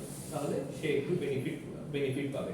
তো এই জিনিসগুলো কিন্তু কন্ট্রোল সিস্টেম ওভাবে করে। যেমন রাউটারের মধ্যে এখন হচ্ছে বলে যে প্রায়োরিটি সিস্টেম আছে, গেমিং বা কিছু আপনি যদি গেম খেলেন তখন হয়তো দেখা যাবে যে 4 জন বসে আছেন এখানে, 4 জনের মধ্যে যে গেম খেলতেছে তাকে হচ্ছে সবচেয়ে বেশি সে ভালো ফিডব্যাক দেবে। বা যে বলে কি বিং ফর্মিং হচ্ছে টেকনোলজি, যে আপনার দেখা যায় রুমের বাইরে একজন আছে সেও চালাচ্ছে, তো ওর দিকে হচ্ছে থ্রো করবে সে ব্যান্ডউইথটা, এইরকম কিছু টেকনোলজি তো দেখা যায়। এগুলো আসলে কন্ট্রোল সিস্টেমেরই অবদান। তো ডিসঅ্যাডভান্টেজ দেখেন, ডিসঅ্যাডভান্টেজে কি আছে? ডিসঅ্যাডভান্টেজে কি কি থাকতে পারে বলেন? আপনারা তো অলরেডি মনে হয় বুঝে গেছেন। দেখেন ডিসঅ্যাডভান্টেজে কি আছে, দেখেন ফার্স্টে কি আছে ডিসঅ্যাডভান্টেজে দেখেন তো।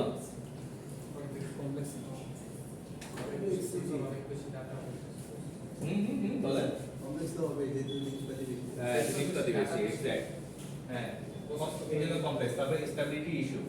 দেখেন স্টেবিলিটি কি, বারবার বলতেছি যে ক্লোজ লুপটা সবচেয়ে বেশি স্টেবল, তারপরে এর মধ্যে স্টেবিলিটি ইস্যু কেন আসছে? বলতে পারেন? ক্লোজ লুপ তো সবচেয়ে বেশি স্টেবল, তারপরে স্টেবিলিটি ইস্যু আছে। ওর মধ্যে স্যার যেহেতু সাব কন্ট্রোল সিস্টেম গুলো বেশি, এখন 10টার মধ্যে প্রত্যেকটাতে ইরর হলে তো স্যার আবার ইরর রেট বেশি হবে। বুঝছেন? সবকিছুকে আবার মেইনটেনেন্স করতে হবে। যদি একটা কম্পোনেন্ট যদি নষ্ট হয় বা ও যদি ভুল রিডিং দেয় তাহলে পুরো সিস্টেম গড়বড় হয়ে যাবে। তো দেখেন তারপর কি বলা আছে, কস্ট। যেহেতু সিস্টেমের মধ্যে সাবসিস্টেম বেশি এর জন্য কস্টও বেশি। তারপর কি স্পিড, দেখেন এই স্পিডটা কি বলা আছে, যেহেতু অনেকগুলো সিস্টেম ইউজ করা হয় ওর মধ্যে যে মাইক্রো কন্ট্রোলারটা আপনি ইউজ করবেন এই কন্ট্রোলারটা অবশ্যই ফাস্ট হতে হবে, ওর ডিসিশন নেওয়ার ক্যাপাবিলিটি বেশি থাকতে হবে, অনেক বেশি অ্যারিথমেটিক লজিক তাকে দ্রুত সলভ করতে হবে। যদি সে দ্রুত সলভ করতে না পারে তাহলে কি হবে, তাহলে দেখা যাবে আপনার সিস্টেমের ফিডব্যাক গুলো অনেক স্লো আসবে। তো তারপর কি বলা আছে, sensitivity. while closed loop system can reject disturbance they can also be sensitive to feedback path failure in কি বলা আছে, inaccuracies in the feedback mechanism। তো সেনসিটিভিটি বলতে এই যে সেন্সিং যে তার হচ্ছে ক্যাপাবিলিটিটা, এই ক্যাপাবিলিটিটাও আপনার ফাস্ট হতে হবে, কারণ প্রতিটা সেন্সর কিন্তু সেন্স করে কিভাবে, কোন একটা ফিজিক্যাল কোয়ান্টিটি নয় আপনার এই যে মুভমেন্ট বা কিছু এইটাতে কনভার্ট করে ইলেকট্রিক্যাল, ওর যে সেন্সিং করার ক্ষমতা ওইটাও কিন্তু আপনার ফাস্ট হতে হবে। ফাস্ট না হইলে তখন কি হবে, আপনার আমরা তো চাই ডিসিশনটা দ্রুত নিতে হবে। আপনি যদি ডোরে যদি হিউম্যান সেন্সর লাগায় রাখেন, যে কোনো হিউম্যান আসলে ডোর আমাকে বেল দেবে বা কিছু দেবে, তাহলে আমি দেখবো যে ওইটা কি আমার পরিচিত কেউ নাকি হচ্ছে কোনো কি বলবো চোর ডাকাত কেউ কিছু। এখন যদি আপনার ডোর খুলে ঢোকার যদি 5 মিনিট পরও বলে যে ডোর খুলছে কেউ একজন, ততক্ষণে তো কাজ শেষ, তাই না? এই জন্য আমাকে ফাস্ট হইতে হবে জিনিসগুলো। তো দেখেন অ্যাপ্লিকেশনে কি বলা আছে, অ্যাপ্লিকেশনে আর কি বলা থাকবে এগুলো আপনারা জানেন। It is widely used in industrial applications including agriculture, nuclear power plants etcetera.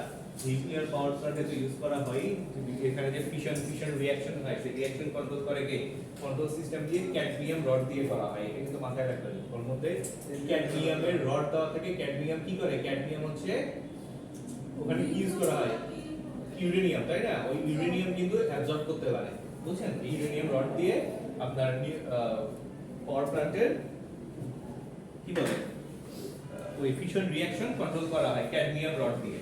এখন কখন দেবে, কতটুকু দেবে, এগুলো কিন্তু সব অটোমেটেড সিস্টেম, কারণ ওটা এত দ্রুত হয় আর এত বিশাল পরিমাণে ওর মধ্যে রিঅ্যাকশন হয়। ওই মানুষের চিন্তা ভাবনা করতে করতে যদি একটা 19-20 না 18-19 হয়ে যায় তাহলে একদম শেষ, সব শেষ।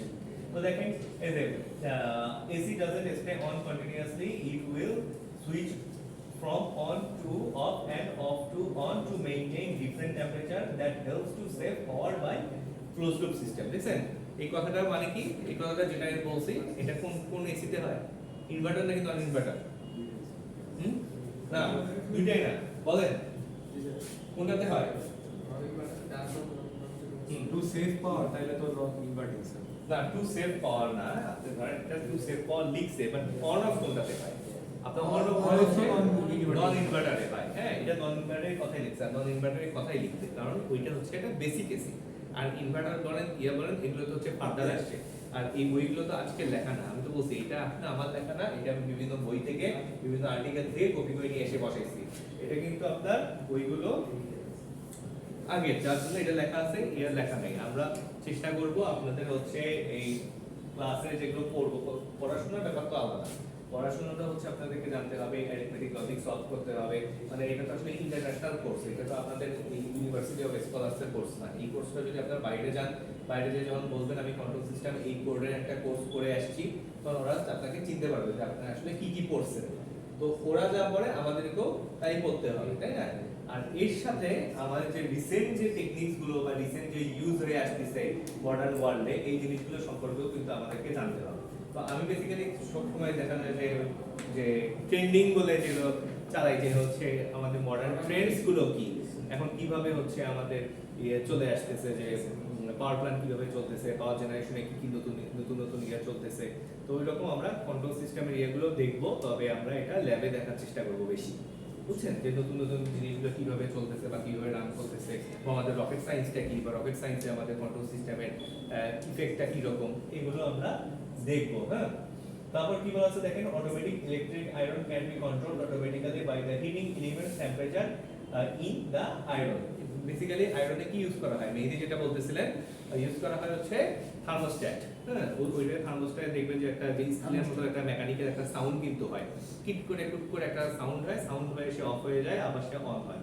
এটা বেসিক্যালি হয়তো মেকানিক্যাল পাথ থাকে, এই পাথগুলো হিটে হচ্ছে বেঁকে যায়, আবার ঠান্ডা হয়ে গেলে আবার সোজা হয়ে আসে, বুঝছেন, ওই বেঁকে গেলে হয়তো বা ওপেন হয় আর সোজা হয়ে গেলে ক্লোজ হয় বা ভাইস ভার্সা হইতে পারে, এইভাবে কাজ করে। তো in the water level controller the level of water can be decided by the input water. আমাদের ট্যাঙ্কে কি এয়ারপোর্ট থাকে না, অটোমেটেড করা থাকে না, দেখা যায় যে ট্যাঙ্কের পানি একটা লেভেলের নিচে চলে আসলে মোটর অন হয়ে যাচ্ছে, আবার ট্যাঙ্ক ভরে গেলে অফ হয়ে যাচ্ছে। এগুলো আসলে মানে ক্লোজ লুপেরই সিস্টেম, কারণ ক্লোজ লুপ জন্যই কিন্তু সে বুঝতে পারতেছে যে আমার পানি কমে গেছে। আর যদি ওপেন লুপ হইতো তাহলে আমাকে কি করে দিতে হতো, আমাকে দিতে হতো যে দুপুর 12টার সময় 10 মিনিট চালাবা, আবার বলতে হবে যে তাহলে হচ্ছে বিকেল 5টার সময় 10 মিনিট চালাবা, এরকম করতে হবে। দেখা যাবে যে আমি হয়তো কোনোদিন ওই বাসায় নাই, ঘুরতে গেছি, বেড়াইতে গেছি, ওইভাবে চালাচ্ছে, পানি একদম পড়ে শেষ হয়ে গেছে, তাই না? এই প্রবলেমটা তখন হবে। তো এই হচ্ছে কন্ট্রোল সিস্টেম। এখন বলেন কন্ট্রোল সিস্টেম কি, এটা নিয়ে কোনো ঝামেলা আছে নাকি বা কারো কোনো কনফিউশন আছে নাকি? হ্যাঁ বলেন। এটা কিন্তু খুবই সিম্পল জিনিস। আপনারা যদি মনে করেন যে কন্ট্রোল সিস্টেম একটা সাবজেক্ট, তাহলে কিন্তু সমস্যা। এটা কিন্তু একটা সাবজেক্ট ঠিক আছে, বাট এটা আমাদের ডে টু ডে লাইফে আমরা কিন্তু ইউজ করি। কি এটা কি সিটু দিয়ে আমি কি করব? হ্যাঁ